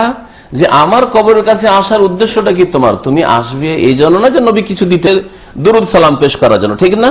তো দুরুদ সালাম পেশ করার জন্য কবরে ভিড়ভাড় করে আসা লাগে না। তুমি যেখানে থাকবে সেখান থেকে যদি দুরুদ সালাম পেশ করে দাও তাহলে সেটাই আমার কাছে ফেরেশতারা পৌঁছে দেবেন। তাহলে যখন ফেরেশতারা দূরে থেকেও পৌঁছে দিলেন, কোনো পার্থক্য নেই। কেউ বাংলাদেশ থেকে দুরুদ সালাম বলছে, আল্লাহুম্মা সাল্লি আলা মুহাম্মাদ ওয়া আলা আলি মুহাম্মাদ, আল্লাহু বারিক আলা মুহাম্মাদ ওয়া আলা আলি মুহাম্মাদ। কেউ জাপান থেকে, কেউ ইউরোপ থেকে, কানাডা থেকে, অস্ট্রেলিয়া থেকে, সারা পৃথিবীর যেখান থেকেও দাম্মামে নামাজ পড়ে এশার নামাজ বলে আল্লাহুম্মা সাল্লি আলা মুহাম্মদ, দুরূদ ইব্রাহিম পড়ে নামাজের ভিতরে। আর আপনি আত্তাহিয়াতে বলে আসসালামু আলাইকা আইয়ুহান নবী ওয়া রাহমাতুল্লাহি ওয়া বারাকাতুহু, সালাম পেশ করলেন। সালাত সালাম দুটোই কিন্তু আমরা প্রত্যেক নামাজে পেশ করি, যেটা সাধারণ মানুষ হদিসই রাখে না। কেন? আমাদের আলেম সমাজ বলে না, মনে করে যে দুরুদ সালাম মানে মিলাদ করলে দুরুদ সালাম হয়। আর নামাজের ভিতরে যে দুরুদ সালাম না পেশ করলে নামাজই হয় না। আত্তাহিয়াত পড়াও ফরজ রুকুন, আর আল্লাহুম্মা সাল্লি আলা মুহাম্মাদ এটাও পড়া রুকুন ফরজ, না পড়লে নামাজ হয় না। এই কথাটা খেয়ালই করে না কেউ, ঠিক না?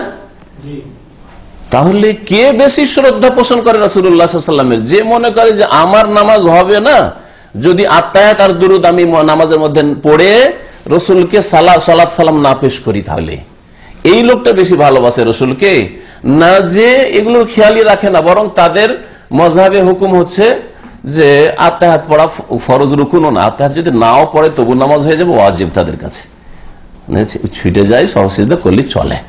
আর দুরুদ সুন্নাত তাদের কাছে। কোথায়? আমাদের কাছে, সৌদি আরবের ওলামাদের কাছে দুরুদ আল্লাহুম্মা সাল্লি আলা মুহাম্মাদ পড়া, আল্লাহু বারিক আলা মুহাম্মাদ পড়া হচ্ছে রুকুন ফরজ, 14টা রুকুনের মধ্যে। আর ওদের কাছে সুন্নাত, আর ওরাই বেশি নবী প্রেমী।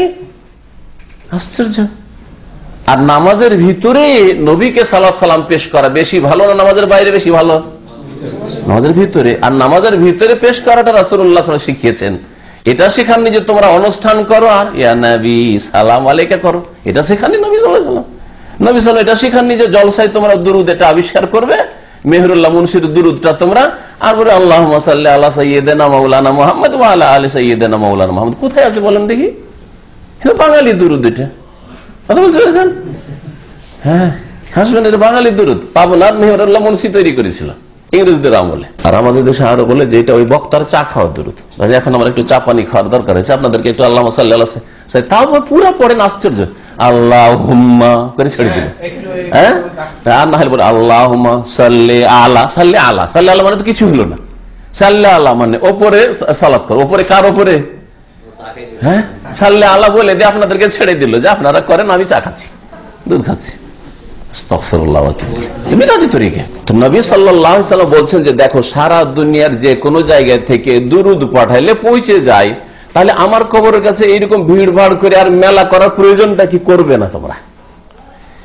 এই জন্য সাহাবায়ে কেরামরা সফর থেকে আসতেন, সফরে যেতেন, বা মসজিদে 5 ওয়াক্ত নামাজ পড়তে আসতেন মসজিদে নববীতে। নবী সাল্লাল্লাহু আলাইহি ইন্তেকালের পরে কখনো ভিড় ভাড় করে মসজিদে ঢুকেছি তখন সালাম পেশ করেনি, মসজিদে ঢুকেছি সালাম পেশ করে আর ভিড় করতেন, কখনো করতেন না, করতেন না। আর তারা আমাদের চাইতে বেশি ভালোবাসতেন রাসূলুল্লাহ সাল্লাল্লাহু আলাইহি ওয়াসাল্লাম, কারণ ওরা ভালো করে জানে যে এই যে নামাজ পড়লাম মসজিদ নববীতে বসে, এতেই তো সালাত সালাম পেশ করলাম। আসসালামু আলাইকা আইয়ুহান নবিয়্যু ওয়া রাহমাতুল্লাহি ওয়া বারাকাতুহু, হে নবী আপনার উপর সালাম, আল্লাহর রহমত, আল্লাহর বরকত। হ্যাঁ, আর তারপরে আল্লাহুম্মা সাল্লি আলা মুহাম্মাদ, হে আল্লাহ রহমত বর্ষণ করো মুহাম্মাদের উপর সাল্লাল্লাহু আলাইহি ওয়াসাল্লাম। আল্লাহু বারিক আলা মুহাম্মাদ, আল্লাহ বরকত দান করো মুহাম্মাদের উপর, ওয়া আলা আলি মুহাম্মাদ, মুহাম্মদ সাল্লাল্লাহু আলাইহি ওয়াসাল্লামের বংশধরের উপর, ঠিক না? তাহলে নামাজের ভিতরে পেশ করে দিলাম ফুল, আর তারপরে আবার সালাম ফেরার পর আবার ভিড় করবো এখানে কবরের কাছে। নবী সাল্লাল্লাহু আলাইহি ওয়াসাল্লাম নিষেধ করেছেন, দেখো আমার কবরকে মেলায় তোমরা পরিণত করিও না। সুতরাং যারা মদিনায় গিয়ে এখনো থাকবেন আর মনে করবেন যে প্রত্যেক ওয়াক্তে নামাজ পড়ার পরে আবার কবরের কাছে হাজিরা দিতে হবে আর সালাম পড়তে হবে, এটা মেলা বানানো, এই ভিড় ভাড় মেলা বানানো, এইরকম ভিড় ভাড় করবেন না। হ্যাঁ, একবার ঠিক আছে, মদিনা গিয়েছেন, উদ্দেশ্য হচ্ছে মসজিদে নববীতে নামাজ পড়া, আর মসজিদে নামাজ পড়ে নিলেন, আর নবী সাল্লাল্লাহু আলাইহি ওয়াসাল্লাম কবর কাছে যখন চলে এসেছেন কাছাকাছি, একবার গিয়ে কবরটা জিয়ারত করে নেন, রাসূলুল্লাহ সাল্লাল্লাহু আলাইহি ওয়াসাল্লাম আর সালাম পেশ করে নেন। নবী সাল্লাল্লাহু আলাইহি ওয়াসাল্লামের উপর, আবু বকরের উপর সালাম পেশ করেন, ওমরের উপর সালাম পেশ করেন, একবার। কিন্তু মদিনায় যতদিন থাকলেন প্রত্যেক দিন একবার করে, বা প্রত্যেক দিন 5 ওয়াক্ত 5 বার করে, এগুলো বিদআতি তরিকা। কেউ যদি বলে সুন্নতি তরিকাতে প্রমাণ করুক, নবীর সাহাবীরা কেউ এরকম কাজ করতেন না, অথচ তারা আমাদের চেয়ে বেশি ভালোবাসতেন। আমাদের এক ফোঁটা ইসলামের জন্য রক্ত দিতে পারবো না, হ্যাঁ, ইসলামের জন্য গাল খেতে পারবো না। যদি আপনি গাল একবার খেয়ে নেন বলবেনই না ইসলামের কথা, ঠিক না?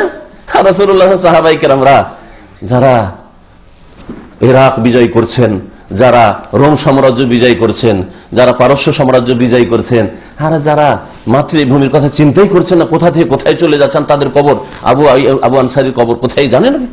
হ্যাঁ, তাহলে চিন্তা করেন আপনি, সাহাবায়ে কোথা থেকে কোথা পৌঁছে যাচ্ছেন, দিন ইসলামের খেদমতে রাসূলুল্লাহ সাল্লাল্লাহু আলাইহি ওয়াসাল্লাম যে দিয়ে গেছেন সেটাকে সারা পৃথিবীর মানুষের কাছে পৌঁছাতে হবে, এই ছিল তাদের চিন্তা।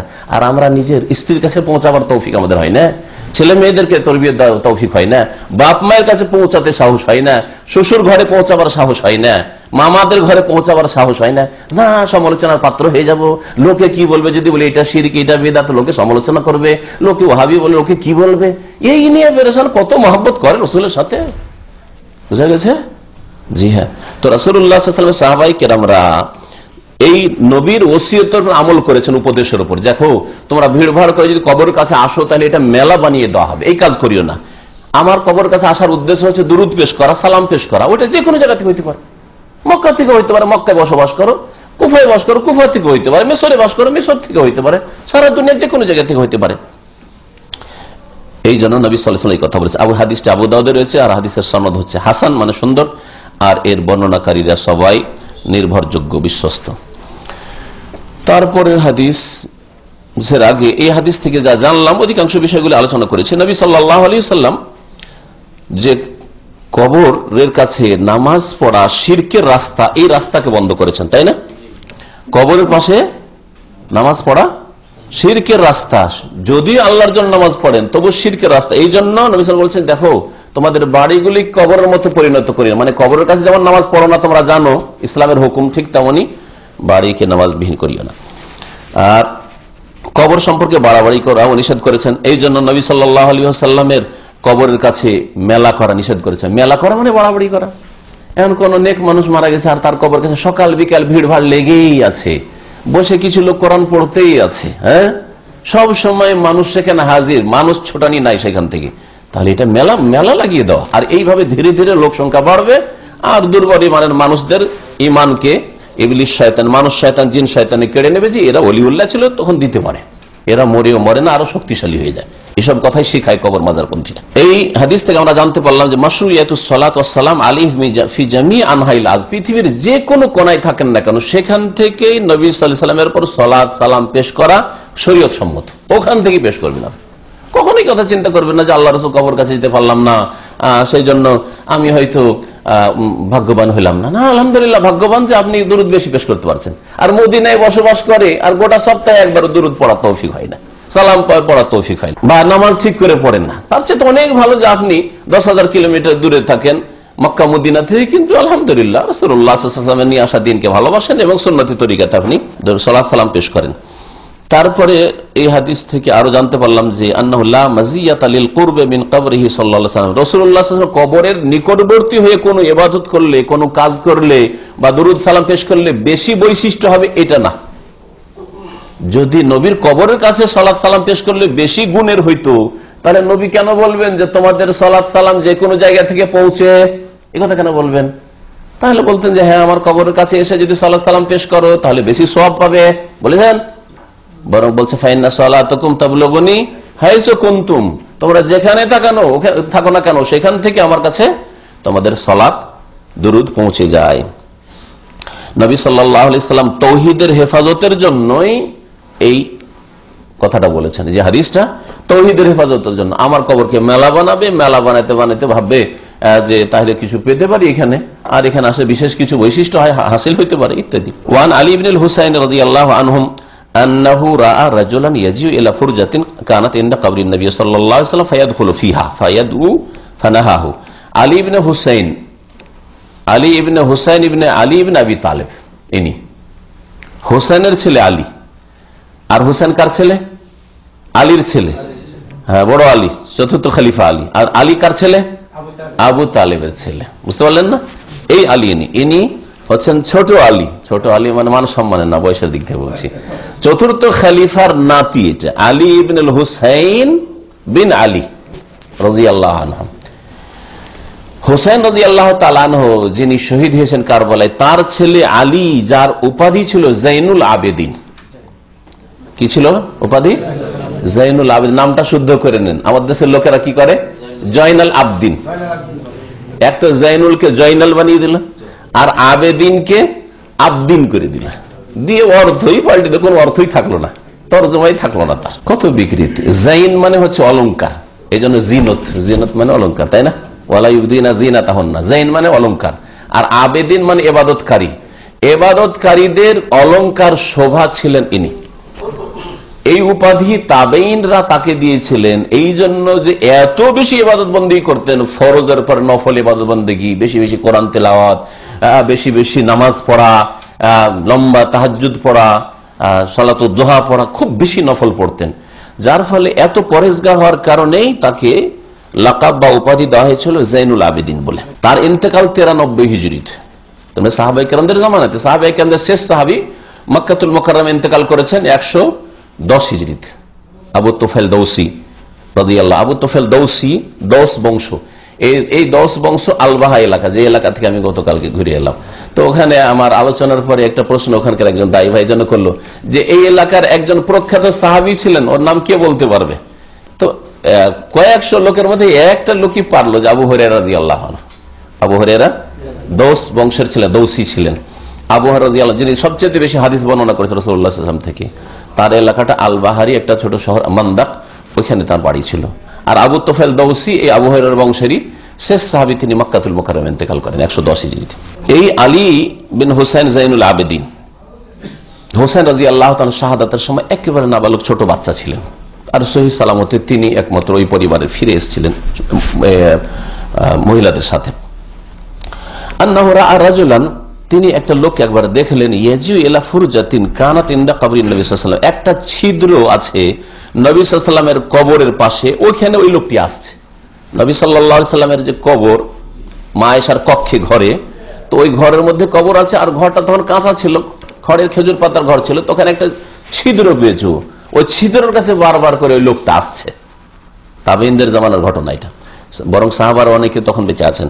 ওই লোকটি আসছে ওই সময়, আর আসার পর কি করে বারবার এসে ফায়াদখুলু ফিহা, আর বারবার ওই ছিদ্র দিয়ে ঢুকছে, ফায়াদু, আর দোয়া করেছে, মানে কবরের কাছে ভিতরে গিয়ে ওখানে দোয়া করেছে। ফানাহাহু, তখন আলী জাইনুল আবেদিন, চতুর্থ খলিফা আলী রাদিয়াল্লাহু তাআলা আনহুর নাতি, আর হুসাইন যে আল্লাহর রাস্তার শহীদ, মজলুম, এই হুসাইন রাদিয়াল্লাহু তাআলা আনহুর ছেলে, তিনি কি বলছেন? ভালো কাজ করছো, নবীর মহব্বত পেশ করছো, আশেকে রসুল নাকি, কি বলছে? ফানাহাহু, নিষেধ করলেন যে ঘন ঘন তুমি এসে নবীর কবর কাছে কেন ঢুকছো তুমি এখানে? নাহাহু, নিষেধ করলেন। ওয়াকাল, আর বললেন, শোনো, আলা উহাদ্দিসুকুম হাদিসান, কিন্তু কঠোর ভাষা তারা ব্যবহার করতেন না। কি জন্য? কারণ উত্তম ভাষায় যদি ভালো কথা বলেন তো সবাই কবুল করবে। দেখো, তোমাদেরকে কি একটা হাদিস শুনিয়ে দেব, রসুলের হাদিস, আমার জন্য মানা ফরজ, তোমার জন্য মানা ফরজ। হ্যাঁ, আমি নিজের কথা বলছি না, এই জন্য দলিল ভিত্তিক কথা বলতে হবে। তিনি নিজের কথা শুধু বললেন না, দলিল বলছেন। তোমাদেরকে একটা হাদিস শুনিয়ে দেব, কি সামিআতুহু মিন আবি, যা আমি আমার পিতার কাছ থেকে শুনেছি। তার পিতাকে হুসাইন রাদিয়াল্লাহু তাআলা আনহু, আন জাদ্দি, আর আমার পিতা বর্ণনা করেছেন আমার দাদা থেকে, কে? আলী রাদিয়াল্লাহু, চতুর্থ খলিফা থেকে। আর আলী রাদিয়াল্লাহু তাআলা আনহু আন রাসূলিল্লাহ, তার শ্বশুর, চাচাতো ভাই, রাসূলুল্লাহ সাল্লাল্লাহু আলাইহি ওয়াসাল্লাম থেকে বর্ণনা করছেন। কালা, রাসূলুল্লাহ সাল্লাল্লাহু আলাইহি ওয়াসাল্লাম বলেছেন, লা তাত্তাখিযু কবরি ঈদান, আমার কবরকে তোমরা মেলায় পরিণত করিও না, ভিড় ভাড় করে আসিও না দলবদ্ধ ভাবে, আর সময় নির্ধারণ করিও না যে অমুক তারিখে অমুক দিনে আসবো। ওরস কখন লাগায় আমাদের দেশের বিদআতপন্থীরা, কবর মাজারপন্থীরা? ওরস কোন দিনকে বলে জানেন না? জানেন না? ওরসের শাব্দিক অর্থ হচ্ছে বিবাহ, আর এরা ওই পীরের বিবাহ লাগায় কোন দিন জানেন? মৃত্যু দিবস। পীর যদি হয় তো পীরের মৃত্যু দিবসকে ইয়াউমুল ওয়াফাত বলে না, ওয়াফাতের দিন, ইন্তেকালের দিন বলে না। কারণ তাদের কাছে মরেইনি তো পীর, বেঁচে আছে, ওদেরকে দিচ্ছে তো রুজি রুটি, সব রুজি রুটি দিচ্ছে। আর বাংলাদেশের অশান্তি দূর হয় না, রুজি রুটি দিচ্ছে। আর ইরাকের অশান্তি আব্দুল কাদের জিলানী দূর করতে পারে না, আর রুজি রুটি দিচ্ছে। আর ভারতের খাজা মঈনুদ্দিন চিশতি ভারতের দাঙ্গা ফাসাদ দূর করতে পারে, বালা মুসিবত দূর করতে পারে না মুসলিমদের? বলেন তো দেখি, কেউ আল্লাহ ছাড়া কিছু দিতে পারে না, সব শিরকি কথা। রাসূলুল্লাহ সাল্লাল্লাহু আলাইহি ওয়াসাল্লাম বলে, লা তাত্তাখিযু কবরি ঈদান, আমার কবরকে তোমরা মেলার স্থানে পরিণত করিও না। কথা কমপ্লিট হয়নি। ছিলাম যে পীরদের কবরে যে বছরে একবার বা দুইবার একটা মেলা লাগায়, ওই মেলার নাম হচ্ছে ওরস। শুধু ওরস না, ওরসের মেলাও বলে বাঙালিরা, বলে না? হিন্দুদের পূজার মেলা আর মুসলিমদের ওরসের মেলা। এই ওরস শব্দটা কোত্থেকে আসলো সাধারণ মানুষ বেচারারা জানে না, আর বিদাতি মোল্লারা চোখে ধুলা দিয়ে রেখেছে। ওরস মানে হচ্ছে বিবাহ শাদী। সৌদিরাকে যে জিজ্ঞেস করবেন, আরুস বলে পাত্রীকে, কন্যা যার বিবাহ হচ্ছে আরুস, আর আরিস বলে বরকে। আরিস বলে, আইন রা ইয়াসিন মানে আরিস মানে বর, আর আরুস মানে হচ্ছে মহিলা, যে মেয়ের বিয়ে হচ্ছে যুবতী, ওকে বলা হয় আরুস বলা হয়। আর ওই যে ড্রেসটা যদি লেডিস মার্কেটে চলে যায়, যে বিবাহের দিনের ড্রেসটা তৈরি করা হয় মেয়েটার, ওইটার নাম হচ্ছে আরুসা, নাম হচ্ছে আরুসা, বুঝলেন। আর আমাদের ভারত বাংলাদেশে বা পাকিস্তানে কবর মাজার পূজার দেশে, ওই পীরের কবরে যে মেলা লাগে বছরে একবার বা দুইবার, ওটার নাম হচ্ছে ওরস। কেন ওরস? ওরস দিনটা কোন দিনটা তাদের কাছে? মৃত্যুর দিন, কিন্তু মৃত্যুর দিন বলে না, মৃত্যু দিবস বলে না। শেখ মুজিব সাহেব হইলে তার মৃত্যু দিবস বলবে, আর জিয়াউল হক হইলে তার, জিয়াউর রহমান হইলে তার মৃত্যু দিবস বলবে, তাই না? কিন্তু পীর সাহেব হইলে মৃত্যু দিবস বলে বেয়াদবি হয়ে যাবে। তারা তো মারা যান না, তারা মারা যান না, বেয়াদবি হয়ে যাবে। সেজন্য কি বলতে হবে? ওরস বলতে হবে। তো যখন বেঁচে আছে তো জন্ম দিবস বলে দাও, তো বিবাহ দিবস কেন? ওরসের মেলা কেন জানেন? এ পাগল, রে পাগল, এরা বড়ই পাগল, বিদাতি পাগল। এরা বলছে যে এই দুনিয়াতে আল্লাহ পাকের প্রেমে পাগল ছিল, লাইলা মাজনুর মতো। দেখেন তাদের পীরদের কিতাবে লাইলা মাজনুর কিচ্ছা কাহিনী, আল্লাহর প্রেম, আল্লাহর ভালোবাসা বুঝাতে গিয়ে ওই লাইলা মাজনুর কিচ্ছা কাহিনী বয়ান করেছে। বলছে আল্লাহর প্রেমে পাগল ছিল, আল্লাহর সাথে দেখা হয় না, দেখা হয় না, দেখা হয় না। যেদিন মত হইল সেদিন আল্লাহর সাথে কি হয়ে গেল? দিদার দেখা হয়ে গেল। সেই জন্য এখন যেন আল্লাহর সাথে ওরস বিবাহ সাদিয়ে ব্যাপার স্যাপার। কত বড় বেয়াদবি! মানে যেমন একটা যুবক শুনেছে মহিলা খুব স্বাদের জিনিস, নারী জাতি খুব স্বাদের জিনিস, খুব সুখের জিনিস, কিন্তু বিবাহর ময়দানে কোনোদিন পা দেয়নি। স্বপ্নের জগতে শুধু কল্পনা জল্পনা করে, কখন বাপ মা বিয়ে দিবে, কখন বাপ মা বিয়ে দিবে। মেয়েটাও শুনেছে যে পুরুষ স্বামী জাতি স্বামী খুব ভালো মানুষ, আর স্বামী খুব সুখের জিনিস, দাম্পত্য জীবন খুব সুখের জীবন।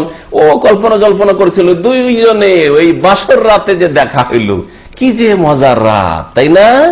তো বাসর রাতের সাথে তুলনা করেছে ওই পীরের ইন্তেকালের দিনকে। বাসর রাতে বরকন্যার দেখা সাক্ষাৎ হয়, আমোদ ফুর্তি, মজার রাত। আর এই বিদাতীদের পীরের ইন্তেকালের দিনটা আল্লাহর সাথে সাক্ষাৎ। আর কিসের বাসরের রাত? আউযুবিল্লাহ তাদের ভাষায়। এই জন্য এই ওরসের মেলা, মৃত্যু দিবসকে কি বলে? ওরসের মেলা। তারপর আরো দুঃখের বিষয় যে মৃত্যু তো একবারই হয়েছে, একটাই দিনে না, বছরে দুদিন তো হয়নি না, একদিন হয়েছে। তাহলে একটা দিন ওরস হইতো। শাহজালালের জীবনের বইটা পড়ে দেখবেন, আর বিদাতি বই পড়তে বলছি না আমি। কোনো ভাই তওবা করে জমা দিয়ে গেছিল, তাদের দেখলাম বলছে যে বাবা শাহজালাল মাজারে বছরে 2 বার ওরস লাগে। মানে আল্লাহর সাথে তার বাসর হয়, প্রেমের সাক্ষাৎ, এটা হচ্ছে বছরে 2 বার। কত এইসব বেয়াদবি কথা! আল্লাহর সাথে যারা বেয়াদবি করে তাদের কি অবস্থা? ইউযিন ইবনে আদম, আদম সন্তান বড়ই কষ্ট দিয়ে থাকে আমাকে, আদম সন্তান বড়ই কষ্ট দিয়ে থাকে আমাকে। আল্লাহ পাক রব্বুল আলামিন হাদিসে কুদসিতে বলছেন, এই ভাষা দিয়ে যে ওরস, আল্লাহর সাথে বাসর, আল্লাহর সাথে সাক্ষাৎ পীরের হচ্ছে, এগুলো দিয়ে আল্লাহ পাককে এরা কষ্ট দিয়েছে। নবী সাল্লাল্লাহু আলাইহি ওয়াসাল্লাম বলছেন যে আমার কবরকে তোমরা মেলায় পরিণত করিও না, মানে মেলায় ভিড় ভাড় করে যেমন আসো এরকম করিও না। ওয়ালা বুয়ুতাকুম কবুর, আর তোমাদের ঘরগুলিকে কবরে পরিণত করিও না, মানে ঘরে নামাজ পড়িও। অথবা আরেকটা ব্যাখ্যা কি বললাম, যে ঘরে তোমরা কবর দিও না, তোমাদের ঘরগুলিকে কবরে পরিণত করিও না, মানে ঘর কালকে ঘর ছিল আর আজকে বাপ মারা গেল, দাফন করে দিল, তো কি হয়ে গেল? কবর হয়ে গেল, কবরস্থান হয়ে গেল। ফাইন্না তাসলিমাকুম ইয়াবলুগুনি আইনামা কুনতুম, কারণ তোমাদের সালাম আমার কাছে পৌঁছে যায় যেখানেই থাকো না কেন। আইনামা কুনতুম, যেখানে থাকো না, হাইসু কুনতুম, যেখানে থাকো না কেন। তাহলে এতেও ওই কথাই বলা হয়েছে যে তোমরা সালাম পেশ করার জন্য ভিড় ভাড় করতে চাইছো, আমার কবর কাছে আসার দরকার নেই। যে যেখানে আছো সেখানে থাকো, সেখান থেকে সালাম পেশ করো, সালাত পেশ করো, আমার কাছে ফেরেশতারা পৌঁছে দেন। হাদিসটি বর্ণনা করেছেন ইমাম জিয়াউদ্দিন আল মাকদেসি তার কিতাব আল মুখতারাতে। তার কিতাব মুখতারা বলে একটি কিতাব, তাতে বেশ সুন্দর সুন্দর সহি হাদিসগুলি রয়েছে, যা সহি বুখারী মুসলিমে নেই, কিন্তু সহি হাদিস তার নিকটে। ইমাম জিয়াউদ্দিন আল মাকদেসির কিতাব আল মুখতারা লিদিয়া। এই হাদিস থেকে জানতে পারলাম যে কবরের নিকটে দোয়া করা নিষেধ। কারণ আলী জাইনুল আবেদিন কি করলেন? ওই লোকটা দোয়া করছিল, আল্লাহর কাছে দোয়া করছিল, কিন্তু নবীর কবরের কাছে, তাই না? যে নবীর কবরের পাশে আল্লাহর কাছে দোয়া করবো নিষেধ করলেন। তাহলে বোঝা নবীর কবরের কাছে গিয়ে দোয়া করার চেষ্টা করা, যে ওখানে গেলে হটলাইন আছে, তাড়াতাড়ি দোয়াটা কবুল হবে, এটা বিদাতি আকীদা। যদি আল্লাহর কাছে চান, আর যদি কবরওয়ালার কাছে চান তো বড় শিরক হয়ে যাবে। কবরওয়ালার কাছে চাইলে বড় শিরক হবে, আর যদি আল্লাহর কাছে চান তাহলে এটা শিরকের রাস্তা, শিরকের রাস্তা নবী সাল্লাল্লাহু আলাইহি ওয়াসাল্লাম বন্ধ করেছেন। বিদআত, আর বিদআত হচ্ছে শিরকের রাস্তা। এই হাদিস থেকে আরো জানতে পারলাম যে কোন মানুষ যদি ভুল কাজ করে, অন্যায় কাজ করে, তাহলে কি করতে হবে? উত্তম পন্থায় অন্যায়ের প্রতিবাদ করতে হবে। আর যে অজ্ঞ, জানে না, মূর্খ, তাকে শিখাইতে হবে। আলী জাইনুল আবেদিন শিখিয়ে দিলেন, নিষেধ করলেন আর শিখিয়ে দিলেন। দেখো রসুলের হাদিস বলবো কি, রসুল এইরকম বলেছেন সাল্লাল্লাহু আলাইহি ওয়াসাল্লাম, সুতরাং তুমি এরকম কাজ করিও না। তারপরে এই হাদিস থেকে আরো জানতে পারলাম আলমানু মিনাস সাফার লিজিয়ারাতি কবর রাসূল, রাসূলুল্লাহ সাল্লাল্লাহু আলাইহি ওয়াসাল্লাম কবরের উদ্দেশ্যে সফর করা ঠিক নয়। আর কবর উদ্দেশ্যে সফর করা যদি সওয়াবের কাজ হইতো তো নবী সাল্লাল্লাহু আলাইহি ওয়াসাল্লাম এর জন্য উৎসাহিত করতেন। তার জন্য উৎসাহিত না করে, কবর জিয়ারতের জন্য সফর করা উৎসাহিত না করে উল্টোটাতে উৎসাহিত করছেন। তোমরা নিজ নিজ জায়গা থেকে সালাম পেশ করো, সালাম পৌঁছে যাবে। বোঝা গেছে না? তাহলে এইভাবে এই হাদিস প্রমাণ করে যে রসুলের কবর জিয়ারতের জন্য সফর করার প্রয়োজন নেই, সফর করা চলবে না। বরং স্পষ্ট আরো সহিহ বুখারীতে হাদিস রয়েছে, লা তুশাদ্দুর রিহালু ইল্লা ইলা সালাসাতি মাসাজিদ, নেকির আশায় 3টি মসজিদ ছাড়া চতুর্থ কোন স্থানের জন্য সফর করা যাবে না। স্পষ্ট হাদিস। এই জন্য মদিনা সফর করবেন কি উদ্দেশ্যে? মসজিদ নববীতে 1000 গুণের ফজিলতে নামাজের সেই জন্য সফর করছি, নামাজ পড়বো সেই জন্য। আর ওখানে যখন পৌঁছে গেছেন তখন আপনি সালাত সালাম কবর কাছে একবার যাবেন, যে পেশ করে আসবেন। বুঝা গেছে না? এইটা হচ্ছে সুন্নাত থেকে। যেমন আপনি সৌদি আরবে আছেন, ঠিক আছে, আপনি বাংলাদেশে ছুটি গেলেন, নিজের ছেলে মেয়ের কাছে গেলেন, শহরে থাকে। বাংলাদেশে যখন চলে গেছেন 5000 কিলোমিটার দূরে, ওখানে গিয়ে গ্রামে বাপ চাচারা আছে, আত্মীয় স্বজন আছে, বা মামা আছে, নানা আছে, তাদের সাথে একটু দোয়া সালাম করা, সাক্ষাৎ করা, এটা আদব কিনা? আদব কিনা? যখন বাংলাদেশে পৌঁছেছে ঠিক আছে, কিন্তু এখানে যতদিন আছেন হচ্ছে না। তো উদ্দেশ্য আপনার পরিবার ছিল, আপনি স্ত্রীর কাছে যাচ্ছেন, ছেলে মেয়ের কাছে যাচ্ছেন, কিন্তু ভাই বেরাদর, আত্মীয় স্বজন যারা আছে তাদের সাথে একটু সালাম করিনি, ঠিক না? ওই রকমই ঠিক এই উদাহরণটা এই জন্য দিচ্ছি যে সরাসরি কবর জিয়ারতের উদ্দেশ্যে সফর নিষেধ আছে। আর আপনি মদিনা যখন পৌঁছে গেছেন, নবী সাল্লাল্লাহু কবরের কাছাকাছি যখন পৌঁছে গেছেন, তখন আদব হচ্ছে যে নবী সাল্লাল্লাহু কবরের কাছে গিয়ে একবার সালাম পেশ করে, আসসালামু আলাইকা ইয়া রাসূলুল্লাহ ওয়া রাহমাতুল্লাহ, এইভাবে পেশ করে, আসসালামু আলাইকা ইয়া আবু বকরিন খলিফাত রাসূলুল্লাহ সাল্লাল্লাহু আলাইহি ওয়াসাল্লাম জাযাকাল্লাহু খাইর, ইত্যাদি এইভাবে যা বলার, যেগুলি আমার কবর জিয়ারত বা মদিনার জিয়ারতের আদব কায়দা সম্পর্কে যে আলোচনা আছে তাতে বিস্তারিত উল্লেখ করা হয়েছে। শরীয়তি জিয়ারত, কবর জিয়ারত ইসলামে আছে সুন্নাত, কিন্তু কবর জিয়ারতের উদ্দেশ্য কি?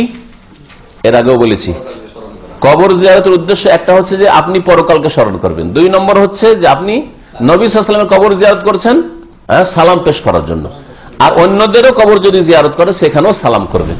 কিন্তু নবী সাল্লাল্লাহু আলাইহি ওয়াসাল্লামের কবর জিয়ারতে আরো সালামে আরো কিছু বাক্য বাড়াবেন। ধরেন আপনি কবর কাছ দিয়ে যাচ্ছেন, সাধারণ কবর, আসসালামু আলাইকুম হয়ে গেল, ইয়া আহলাল কবর ইত্যাদি হয়ে গেল, ইয়া আহলাদ দিয়ার মিনাল মুমিনিন, কিন্তু নবী সাল্লাল্লাহু আলাইহি ওয়াসাল্লাম কবরের কাছে আসসালামু আলাইকা ইয়া রাসূলুল্লাহ ওয়া রাহমাতুল্লাহি ওয়া বারাকাতুহু জাযাকাল্লাহু আন উম্মাতিকা খায়রান ইত্যাদি ইত্যাদি বললেন, কাদ আদাইতাল আমানাতা ওয়া নাসাহাতাল উম্মাত ইত্যাদি বললেন। জি, ইয়া খাতামুন নবিয়্যিন, অসুবিধা নেই, শেষ নবী, নিঃসন্দেহে নবী সাল্লাল্লাহু আলাইহি ওয়াসাল্লাম শেষ নবী। তো এই আসসালামু আলাইকা ইয়া রাসূলুল্লাহ যখন বলছেন, তো আসসালামু আলাইকা ইয়া খাতামুন নবিয়্যিন সালাম পেশ করার ক্ষেত্রে অবশ্যই পেশ করতে পারেন। তো নবী সাল্লাল্লাহু আলাইহি ওয়াসাল্লামের কবরের কাছে সালাম পেশ করার জন্য যাবেন, ওখানে কিছু চাওয়ার জন্য যাবেন না। আল্লাহর কাছে চাইবো, নবীর কবরের কাছে গিয়ে এটাও করবেন না, বিদআত আর শিরকের রাস্তা। আর নবীর কাছে চাইবো যদি মনে করেন বা পাইবো, তাহলে এটা হবে শিরক। আর নবীর প্রতি সালাম পেশ করা, যালিকা ইয়াবলুগু মিনাল করিব ওয়াল বাইদ, দূর থেকে পেশ করলেও চলে আর কাছে গিয়ে পেশ করলেও চলে। সেই জন্য কষ্ট করে আপনাকে শুধু সালাম পেশ করার জন্য যেতে হবে কোনো প্রয়োজন করে না। দরুদ সালাম পেশ করার জন্য যেমন মদিনার লোক পেশ করতে পারে নিজ নিজ বাড়িতে বসেই, ঠিকই তেমনি আপনি দাম্মাম থেকে পেশ করতে পারেন, আপনি দুনিয়ার যে কোনো কিনারা থেকে পেশ করতে পারেন। এটাই জানলাম এইসব হাদিসগুলি থেকে। আল্লাহ পাক রব্বুল আলামিন যেন আমাদেরকে সহি আকীদা গ্রহণের তৌফিক দান করেন এবং কোরআন এবং হাদিস মোতাবেক চলার তৌফিক দান করেন। সাল্লাল্লাহু আলা নবিয়িনা মুহাম্মদ ওয়া আলা আলিহি ওয়া সাহবিহি আজমাইন। রাসূলুল্লাহ সাল্লাল্লাহু আলাইহি সাল্লামের কবর যারা মদিনা চলে গেছে তার জন্য মুস্তাহাব। জি হ্যাঁ, ওয়াজিব নাই যে হজে হাজির জন্য ওয়াজিব, এরকম কোনো হুকুম নেই। আর হজের সাথে কোনো সম্পর্ক নেই। হজ মক্কায়, মেনা, আরাফা, মুজদালিফা নিয়ে হজ শেষ হয়ে যায়। তবে যারা জীবনে একবার হজে আসছে তাদের জন্য উচিত হবে যে মক্কা যখন পৌঁছে মদিনাও চলে যায়, আর হয়তো আসতে পাবো না। আর আপনারা যারা হয়তো হজে এখান থেকে যাচ্ছেন, আবার তারপরে ঘন ঘন যে কোনো সময় মদিনা যেতে পারবেন, তো কোনো প্রয়োজন করে না যে আপনাকে মদিনা যেতেই হবে। শুধু হজ করে চলে আসলেন, আগে বা পরে আপনি কখনো মদিনা গেলেন, আর মদিনা গেলে নামাজ পড়ার জন্য মসজিদ নববীতে, তারপরে যখন পৌঁছে গেছেন তখন সালাম করে আসবেন সেখানে। 5 ওয়াক্ত নামাজ ছাড়া নবীর দুরূদ কিভাবে পড়তে হবে? 5 ওয়াক্ত নামাজ ছাড়া নবীর প্রতি দুরূদ হচ্ছে যখনই নবীর নাম আসবে পড়াতে আসুক আর শোনাতে আসুক সাল্লাল্লাহু আলাইহি ওয়াসাল্লাম। আর বিশেষ বিশেষ সময়ে দুরূদ পড়ার কথা হাদিস আছে, ওই সময়গুলি আমার একটা নবী সাল্লাল্লাহু আলাইহি ওয়াসাল্লামের দুরূদ সালাম সম্পর্কে একটা বক্তব্য আছে, শুনে নেবেন। কোন কোন ক্ষেত্রে কোন কোন জায়গায় নবী সাল্লাল্লাহু আলাইহি ওয়াসাল্লাম দুরূদ পড়তে উৎসাহিত করেছে, তার মধ্যে জুমার দিনে বেশি বেশি আপনি সারাদিন যেমন আল্লাহ পাকের জিকির আজকার করবেন, আল্লাহুম্মা সাল্লি আলা মুহাম্মাদ ওয়া আলা আলি মুহাম্মাদ কামা সাল্লাইতা আলা ইব্রাহিম ওয়া আলা আলি ইব্রাহিম ইন্নাকা হামিদুম পড়তে থাকেন আপনি, সমস্যা নেই। হ্যাঁ, দলগত না, দল বেঁধে পড়া বিদআত, যেটা আমাদের দেশে চলে, জলসাতে হোক আর মিলাদ বানিয়ে হোক আর কিছু করে হোক, বোঝা গেছে। দল বেঁধে এক সুরে পড়া বিদআত, জিকিরও বিদআত, সম্মিলিত দোয়াও এইভাবে বিদআত, আর সম্মিলিত দুরূদ সালাম পেশ করাও বিদআত। আর একা একা যদি পড়ে আর চিৎকার করে রাস্তায় যাচ্ছে আসসালাতু ওয়াসসালামু আলাইকা ইয়া রাসূলুল্লাহ, বিদআত এটা। নবী সাহাবীরা এরকম পাগলামি করেন না যে রাস্তায় যাবে আর বলবে আসসালামু আলাইকা ইয়া রাসূলুল্লাহ, আসসালামু আলাইকা ইয়া রাসূলুল্লাহ। জি, বাবু সালাম থেকে বেরোচ্ছে একটা মিসরি আমাদের ছাত্র জীবনে, আর আসসালামু আলাইকা ইয়া রাসূলুল্লাহ এটা বলে যদি থাকতো তো বিদআতই হইতো। তার সাথে মাদাদ ইয়া রাসূলুল্লাহ, মানে হে রাসূলুল্লাহ সাহায্য করেন শিরক করলো। জি হ্যাঁ, এইভাবে দোয়া করা যাবে কিনা? আল্লাহ আমার সালাম আপনার রাসূলের নিকট পৌঁছে দেন, এইভাবে দোয়া করা যাবে? হ্যাঁ, আল্লাহ আমার সালাম তোমার নবীর কাছে পৌঁছে দাও বলতে পারেন, কিন্তু না বলে এটা মানে বেকার কথাই খানিকটা। কারণ আল্লাহ আগে নিশ্চয়তা দিয়েছেন যে আপনি দুরূদ পড়লে, যতক্ষণ এই কথাটা বললেন ততক্ষণ আরেকবার দুরূদ পড়ে নিতে পারতেন, কারণ অটোমেটিক্যালি লাগানোই আছে ফেরেশতা এই ডিউটিতে। তার উপরে আল্লাহকে তাগিদ করছেন যে আল্লাহ কি জানি ফেরেশতা না বললে যে আমার দুরূদটা পৌঁছে দেন। হ্যাঁ, পাগলামি এটা খানিকটা। একজন মুমিন মানুষ তার মূল্যবান সময়কে বেকার কাজে, ফালতু কাজে লাগায় না। হ্যাঁ, সার্থক জীবন, সুতরাং সার্থক জীবনে স্বার্থে লাগায়। আমি হে আল্লাহ আমার এই সালাত সালামটা তোমার নবীর কাছে পৌঁছে দাও, এটা যতক্ষণ বলতে লাগলো ততক্ষণ আল্লাহুম্মা সাল্লি আলা মুহাম্মাদ পড়ে দিতে পারতাম, হ্যাঁ সাল্লাল্লাহু আলাইহি সাল্লাম পড়ে দিতে পারতাম, ঠিক না? তো আমি কাজে লাগালাম, 10 বার রহমত নাযিল হলো, আপনার 10 বার হলো না। আল্লাহ বলছে আরে বেকুব, আমি তো ফেরেশতাকে লাগিয়ে রেখেছি, তোর বলার কি প্রয়োজন করে? হ্যাঁ, ফেরেশতা তো লাগানোই আছে সবসময়, শুধু সিজদার অবস্থায় না। এটা ভুল কথা, এটা ভুল কথা। আল্লাহ সব জায়গায় দেখছেন, এটা মনে রাখতে হবে। খালি নামাজের সিজদার অবস্থায় দেখছেন, যারা মনে রাখে তার নামাজের অবস্থায় খুব পরোজি মানুষ, আর দোকানে গেলে ঝুঠা কথা বলে, আর কফিলে চুরিও করতে পারবে, দাদা বুঝতে পারছেন? বেঈমানি খেয়ানত করতে পারে, যেমন আল্লাহ সবসময় আমাকে দেখছেন, ডিউটি করেছে এখানেও দেখছেন, যেমন নামাজে আল্লাহ দেখছেন।